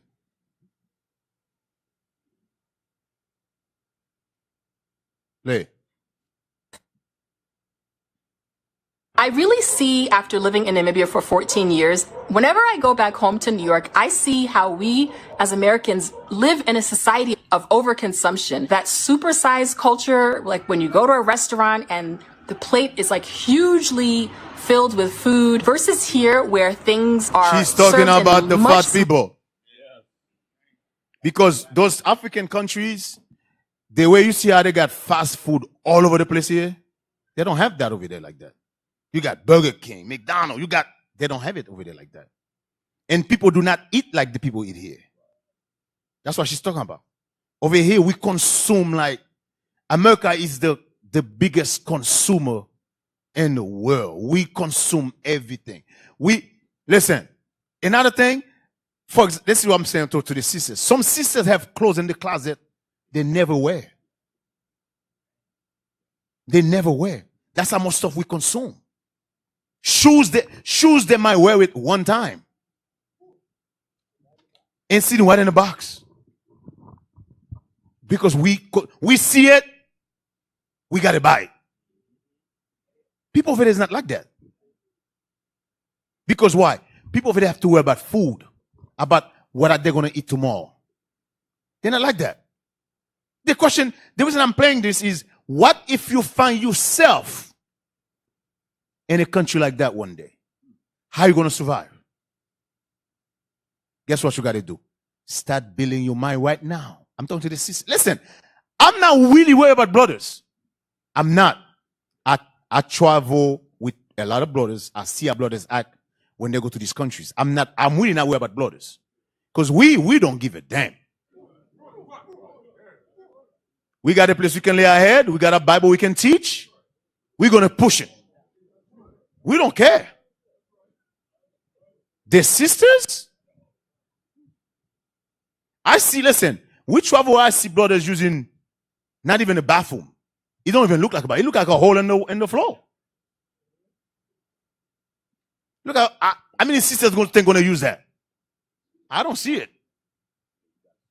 I'm not worried about brothers because we simple. We're going to keep pushing. If that's where I'm going to end up, that's it. I'm going to keep pushing. Hey, keep pushing the truth, brothers. No matter where we are, we're going to keep pushing. That's it. This is second to us. We don't care. Go ahead. Go ahead, play the video.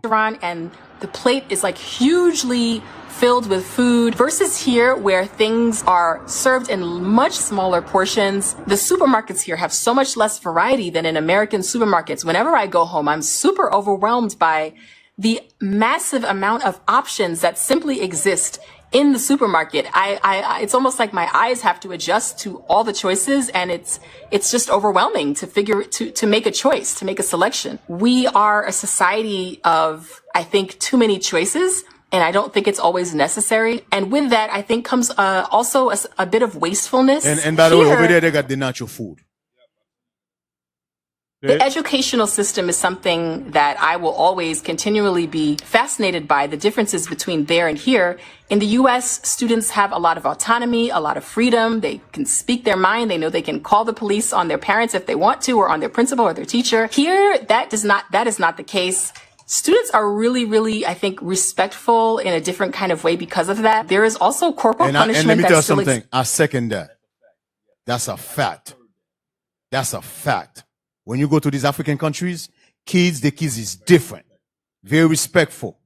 You ain't going to see no kids calling police and their parents. That's disrespected. No. Very respectful kids. Go ahead. Students are really, really, I think, respectful in a different kind of way because of that. There is also corporal punishment that still exists here, which probably accounts for a lot of that respect, but also just the culture. Like there's even a big respect here for elders that is ingrained, I think, in young people here. And so it's not to say that American kids are worse than African kids, but they're... Oh, yes, they are. You don't want to say it. I say it. Yes, they are. Shit, I got some of them here. Let's try to be nice. Go ahead.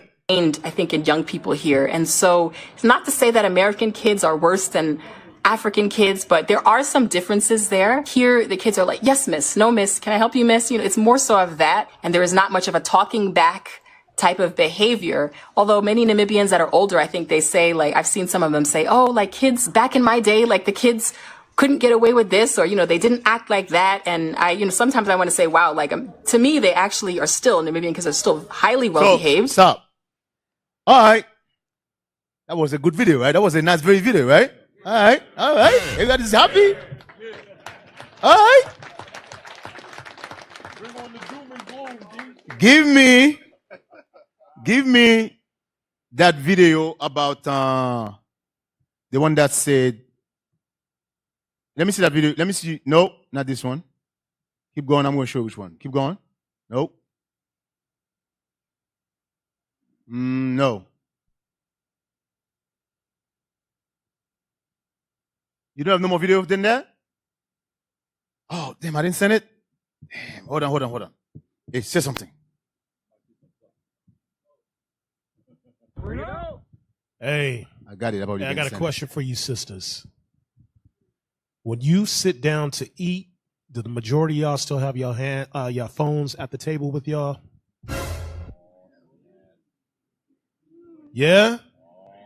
So that goes right back to what Deacon is saying. You guys have been conditioned to always have that phone. You feel like you're missing something. Meanwhile, when you're having dinner with your family, you don't even engage your family. It never used to be like that with our grandparents and our foremothers and forefathers. So how are you guys going to be able to adapt if you guys go overseas? I guarantee you, hey, real quick, how many of y'all remember MapQuest back in the day?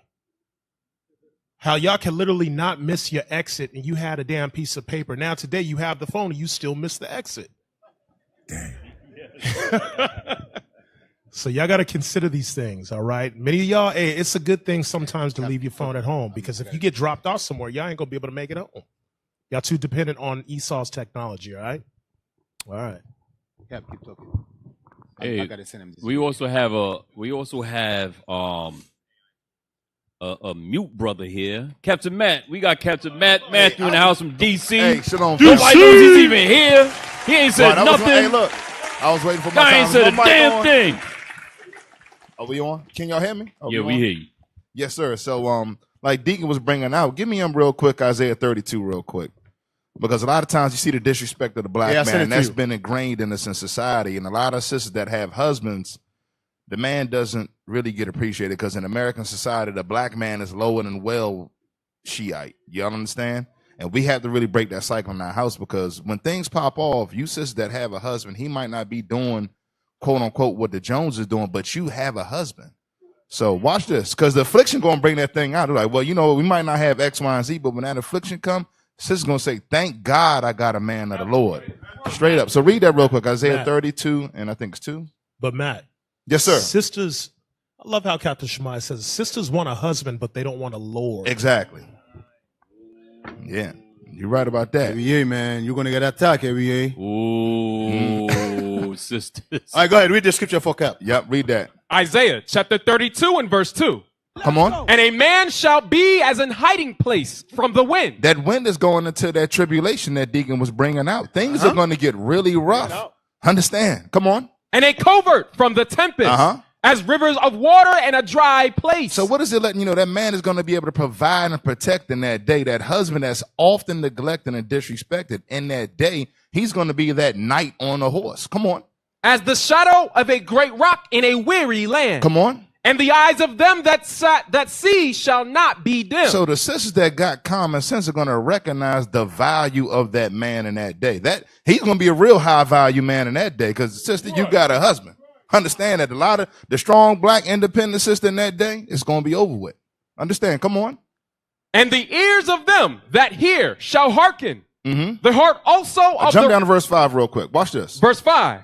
The vile person shall no more be called liberal. What is this going into? A lot of these democratic policies that have propped up and have inflated our sisters' heads are cut off, especially with that U.S. aid money being cut off. Now, watch. Read the bottom of the verse. Nor the churl said to be bountiful. The churl is the liberal. You seeing all Donald Trump coming in cutting off all these liberal programs, the DEI and all that other stuff that is usurp the authority over, put the black woman over the black man. He got rid of all that stuff. Now these liberal programs, he done shut them down. So you can't call a liberal white woman to come bail you out. The Lord is making this thing plain that the quote unquote black man will be respected in that day. Understand that. So now, all praise. Yeah, you can give it a hand. Give it a hand. Since you giving, since your blood is, yeah, okay. Hey, you got that video I just sent you? I want you to go to 12 minutes. Play from 12 minutes. We're going to start at 12 minutes. We're going to end it at 14:06. Put that up. I got it. Hey, you guys want democracy? I'm giving you democracy. Put that up. Yep, play it. Women today do not have people in their ear telling them just that. Moving on. If you're not going to do what I say, I don't want to date you. There, I said it. Unfortunately, I do like men that want me to boss them around. I do. You're the head of the household, but I'm the boss. You clock into the house, which is mine. Like, what do you mean? It's like I'm giving up the idea like, I don't think they hear what she said. What? We wind that back. I don't think they hear what she said. Oh, this is just a tear. No. 12 minutes, brother. Set up 12 minutes. Yep, right there. People in their ear telling them. Listen to what she said. That. Moving on. If you're not going to do what I say, I don't want to date you. There, I said it. Unfortunately, I do like men that want me to boss them around. I do. You're the head of the household, but I'm the boss. You clock into the house, which is mine. She said, you the head of the household, but I'm the boss. I'm going to repeat that again. She said, Malachi, you're the head of the household, but I'm the boss. What? I got some brothers right there, right here, right now, like that. Yeah. What? They're the head of the household, but their wife is the boss. I didn't hear a yeah from the brothers. I didn't hear that. Yeah. You want hey, listen, you want democracy? You want America? No, finish yet. Put that up back up. Play it. Also, but I'm the boss. You clock into the house, which is mine. Like, what do you mean? It's like I'm giving up the idea like, yeah, you leading, but you doing what I was going to do anyway because it's my shit. What? I'm the boss. You just doing it first because you were the man. Like, the thing is, y'all want to shut the up. It's never going to be me. And it's fine if you, there's nothing wrong with that. That's not me. And I don't want to be in a relationship that requires that. Okay. You guys heard it for yourself. And I just want to make sure we all heard it. She said, if you're not doing what I tell you to do, then she doesn't want a marriage with you. The good news actually is that to most men who are listening, they're like, cool, what? We don't want a marriage with you either. That's why she probably doesn't have one. But I don't know. Could be a simp marriage going on there somewhere in the background. We're going to That's it. That's it.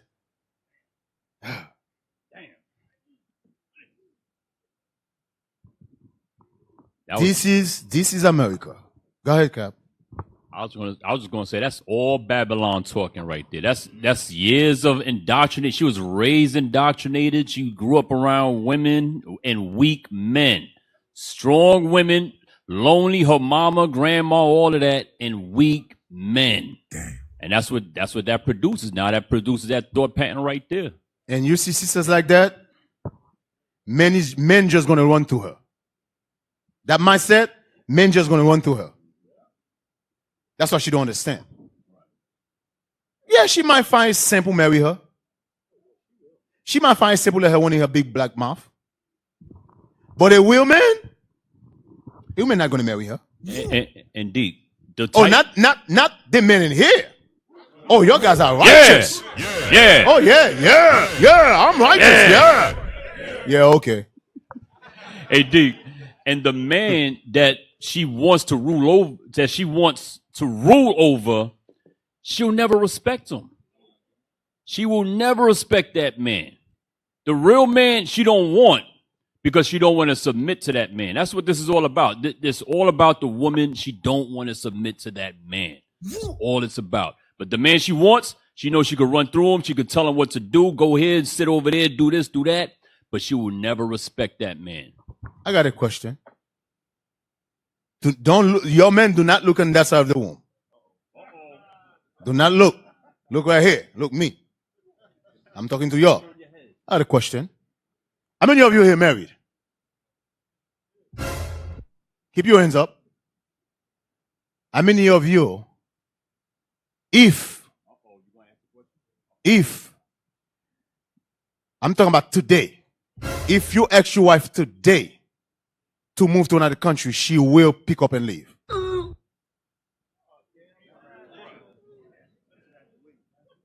Psych. Put your hands down.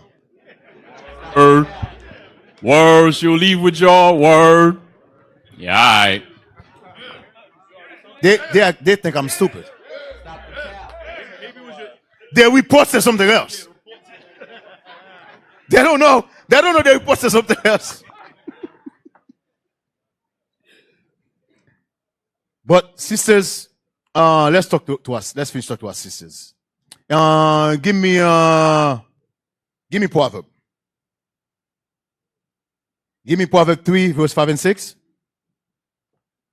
Proverbs. Actually, no. Give me Proverb 31.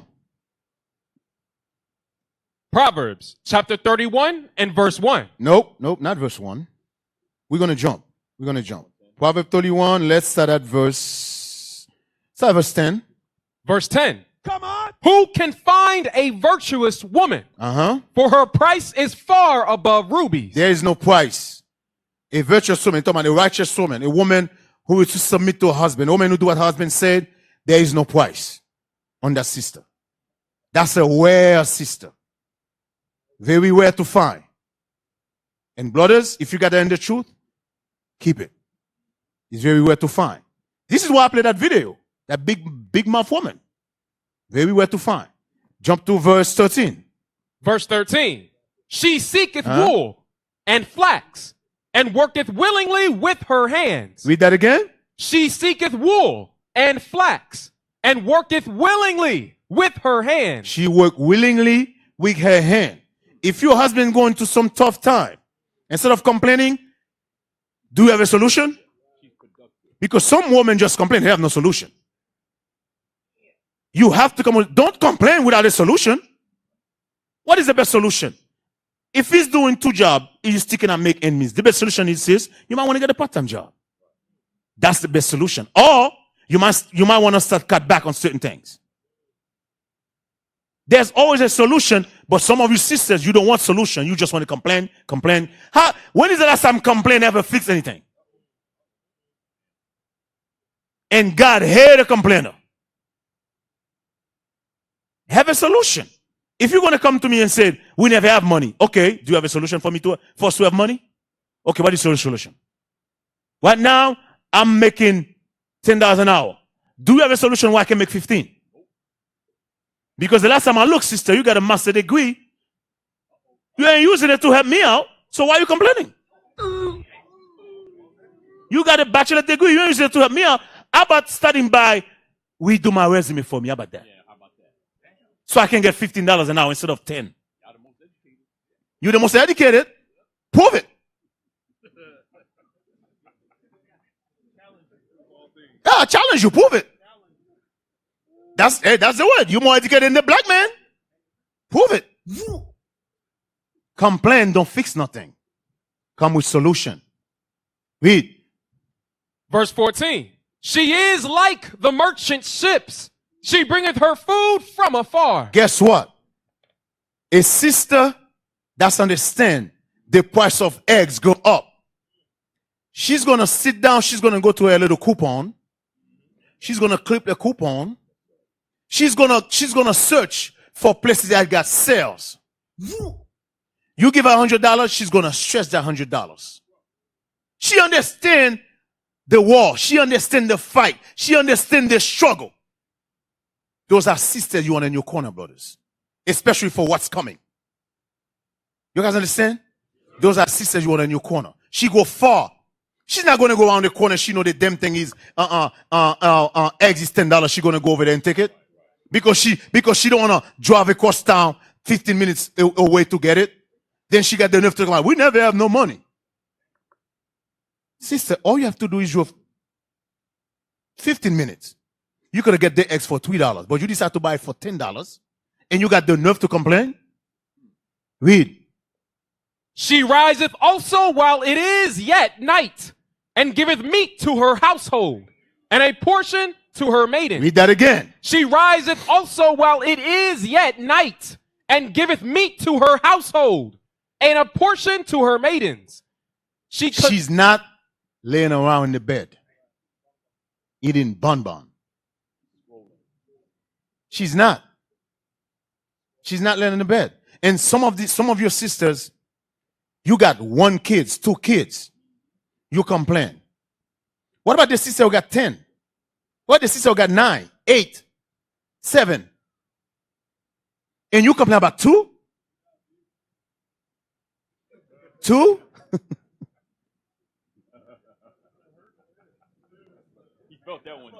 Oh yeah, brothers felt that one.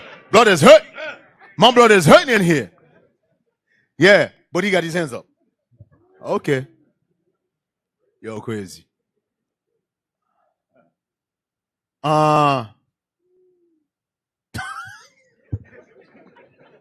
Yo, Bishop is something else, but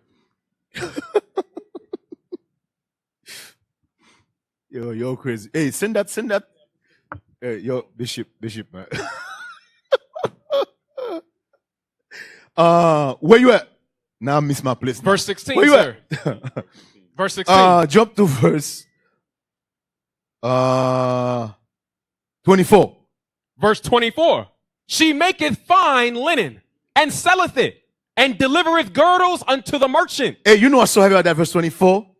She's a hustler.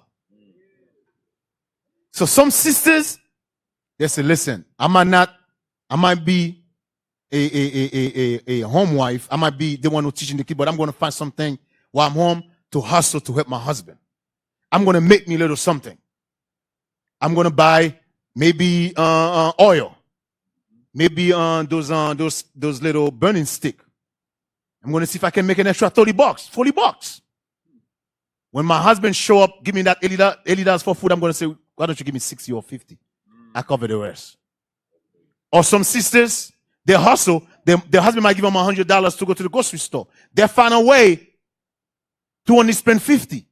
Why? Because they decide to draw far to get it. They decide to clip those coupons.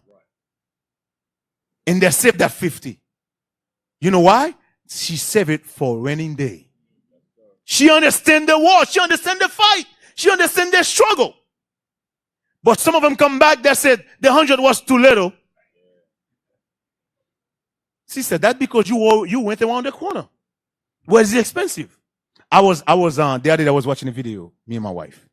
A sister was comparing price in the grocery store compared when you go to the marketplace. And we was watching a video in Jamaica, and she was comparing the price.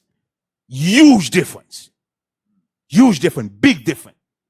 The sister took totally $2. She buy food for a whole week because she went to the marketplace. Compare in the grocery store, she probably buy 2-3 things. Big difference. Because the grocery store inside the market, they make you pay for that market. Because they pay a fee to be inside the market. But when you go to the marketplace, it's two different price. Big difference. Big difference.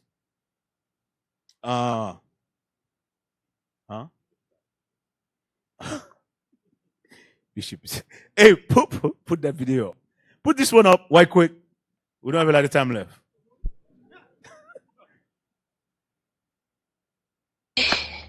I'm in church. I am praying with the pastor. I will be back by 11 o'clock. Abeko, help me tell the children to sleep and read their book. I love you. Oshakabarata Sakaba. Yes, demon is coming out from my body. Pastor, amen. Pastor. You can tell by his nose he's Levi. Yo, crazy, man. Yo. Come on now, dog. Oh, man.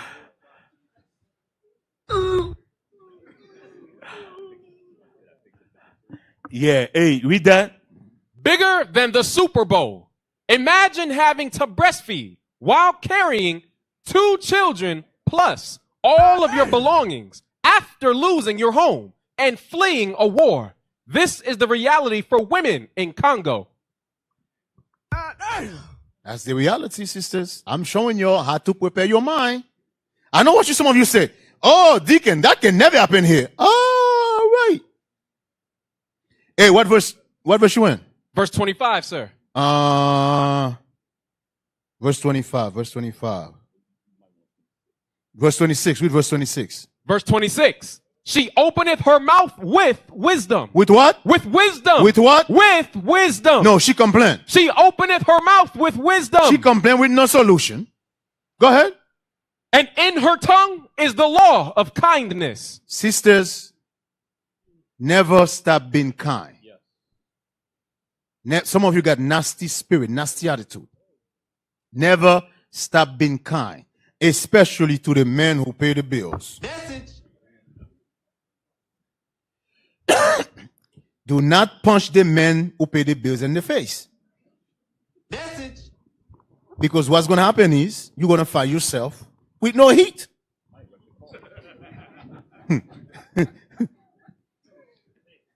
You're going to find yourself with no heat.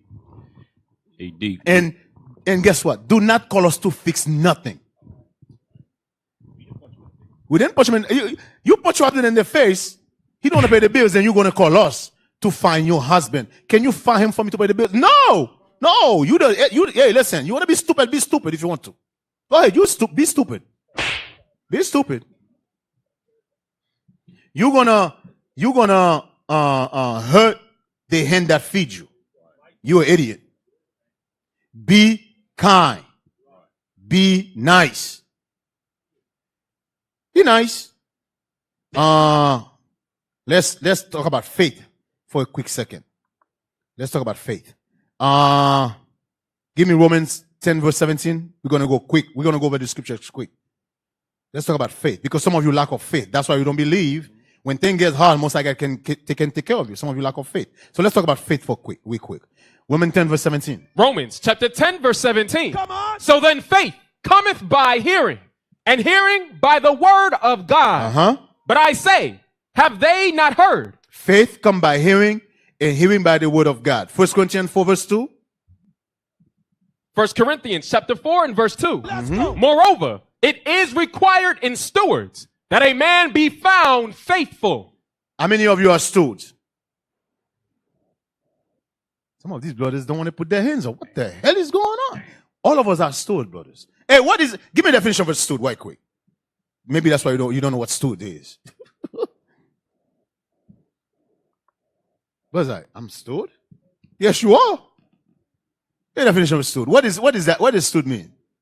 Read that. Stewardship, the job of supervising or taking care of something. Taking care of something. Read. Such as an organization. Such as what? Such as an organization. We are an organized nation, brothers. We are an organized nation. We are steward. Read that verse again. 1 Corinthians chapter 4 and verse 2. Moreover, it is required in stewards. It's required in steward. That a man be found faithful. A man, a steward, a servant, be found faithful. Faithful. Faithful. When things get hard, that's when you're supposed to be faithful.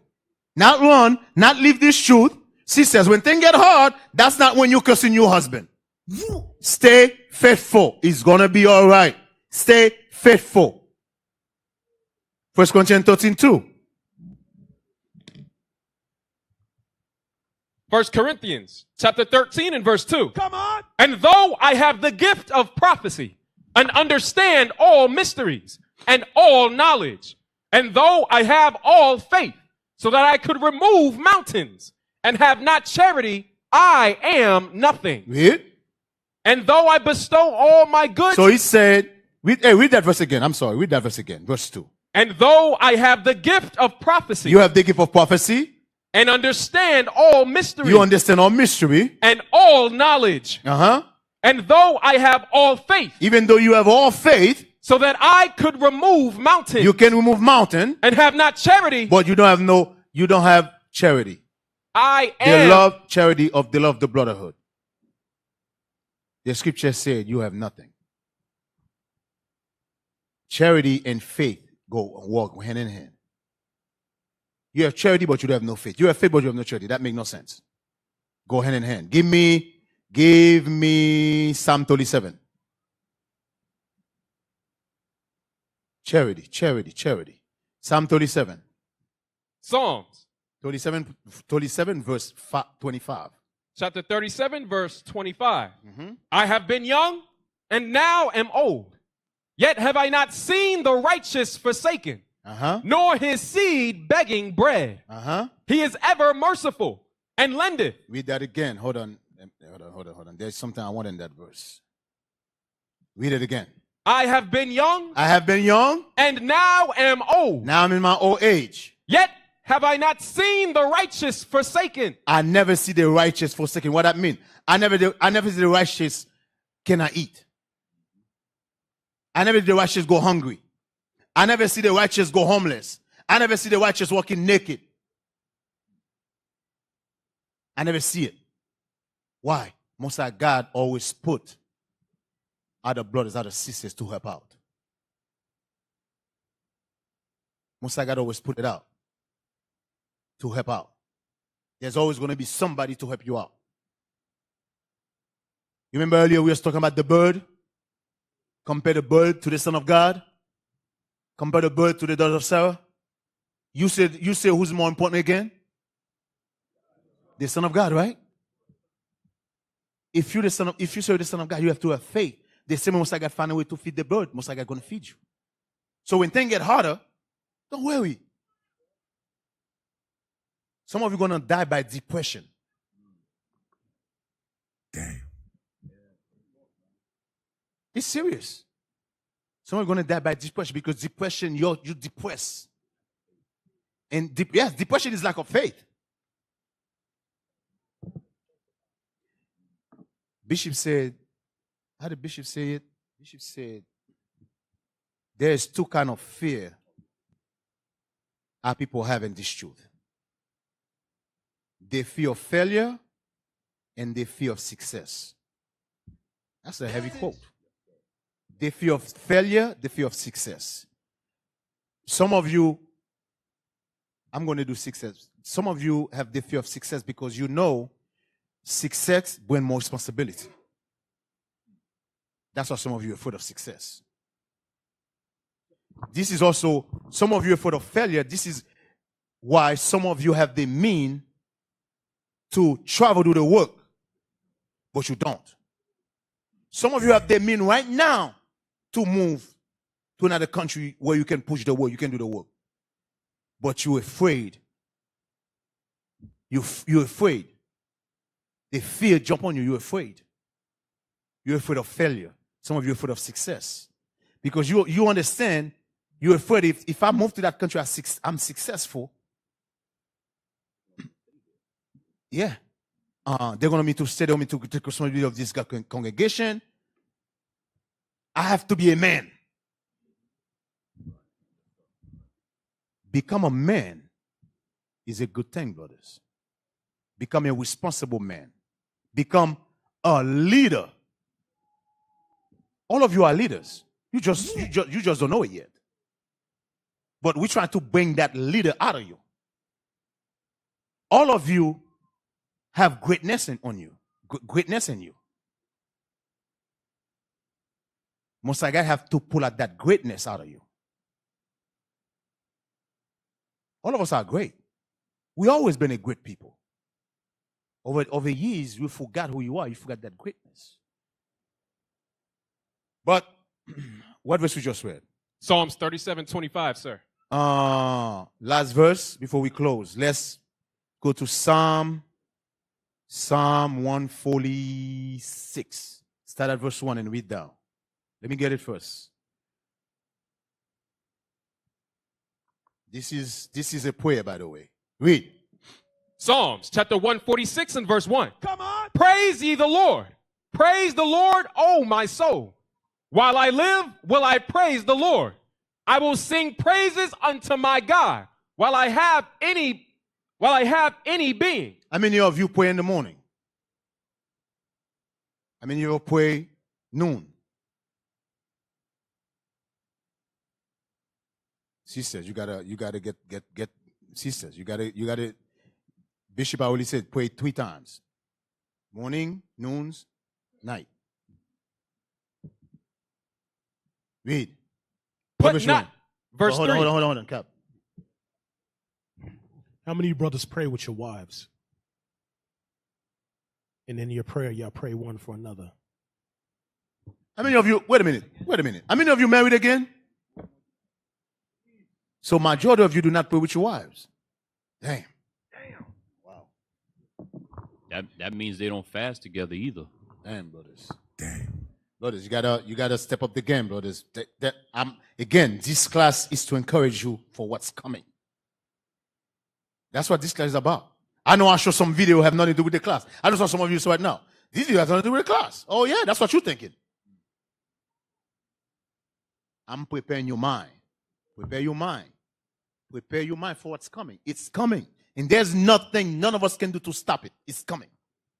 Me, I want it to come. Because I know that's time my salvation comes through. I'm not praying for it to stop. I'm praying for it to keep coming. All of us should pray for the same thing. What verse you stop at? Stopped at the end of verse 2, sir. Read. Verse 3. Put not your trust in princes, nor in the son. When he said, do not put your trust in America, that's what he's saying. Keep on, go ahead. Nor in the Son of Man, in whom there is no help. There is no help in Donald Trump. There is no help in America. There is no help in democracy or Republican. The help is coming from Mosai. Only Mosai. That's right. Only Mosai. Hey, hold that. We're coming back here. Give me Proverbs 3, verse 5 and 6. Proverbs chapter 3 and verse 5. Trust in the Lord with all thine heart. You hear what the Bible said? With all your mind. Read. And lean not unto thine own understanding. Do not lean on your own understanding. Read. In all thy ways. In all thy ways. You know what he's saying, in all thy ways? How you on all thy ways? It's prayer. Prayer. Prayer. Prayer. Pray and make your supplication. Prayer. Read. In all thy ways, acknowledge him. Acknowledge Mosiah. When you pray, you acknowledge Mosiah. That's what you're doing. Acknowledge Mosiah. In all your ways, acknowledge Mosiah. Morning, day, night, acknowledge Mosiah. Pray. Read. And he shall direct thy path. He shall do what? He shall direct thy path. He shall do what? He shall direct thy path. Some of us The hard times already start. Some of us cannot afford to live here. But Most High God is not going to direct your path. He's not going to direct your path if you're not acknowledging Him. If you're not praying. If you're not praying, He's not going to direct your path. Go back. Psalms chapter 146 and verse 4. Read. His breath goeth forth. He returneth to his earth. And that very day his thoughts perish. Happy is he. He's telling you, do not depend on men. That's what he's saying. Read. Happy is he that hath the God of Jacob for his help. Read that again. Happy is he that hath the God of Jacob for his help. Read that again.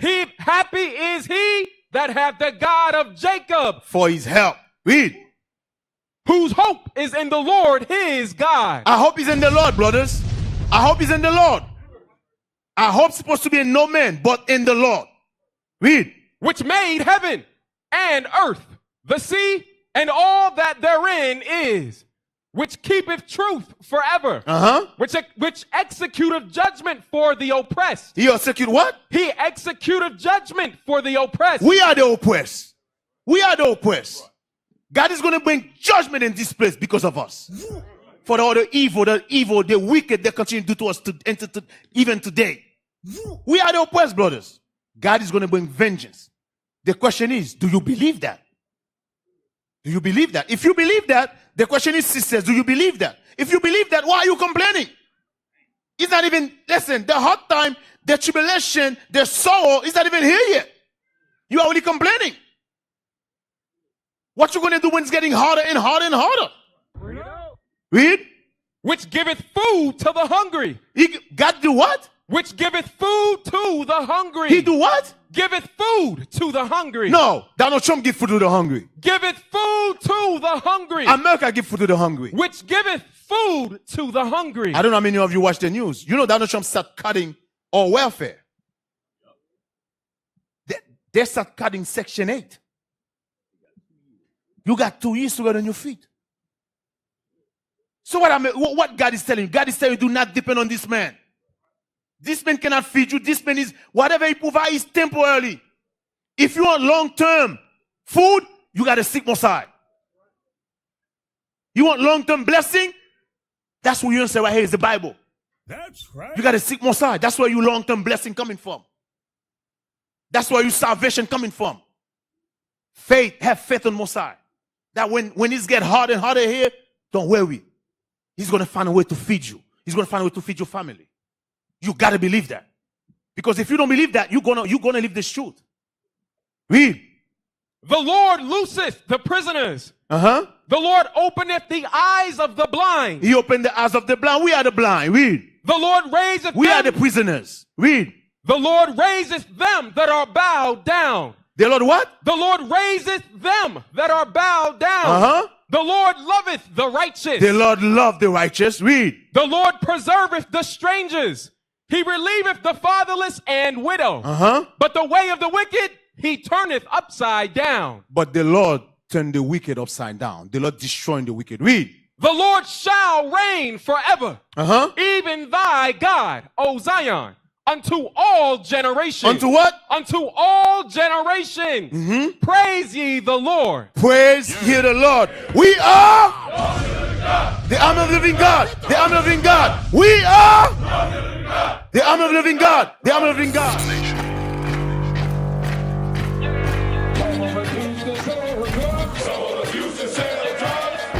Nation is men leading by example.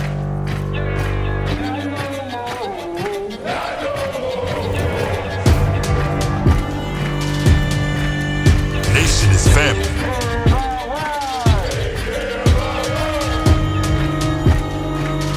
Nation is community. Nation is children with role models.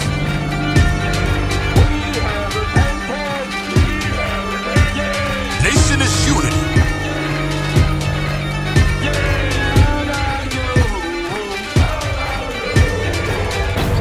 Nation is you. And finally, my brethren, be strong in the Lord. His word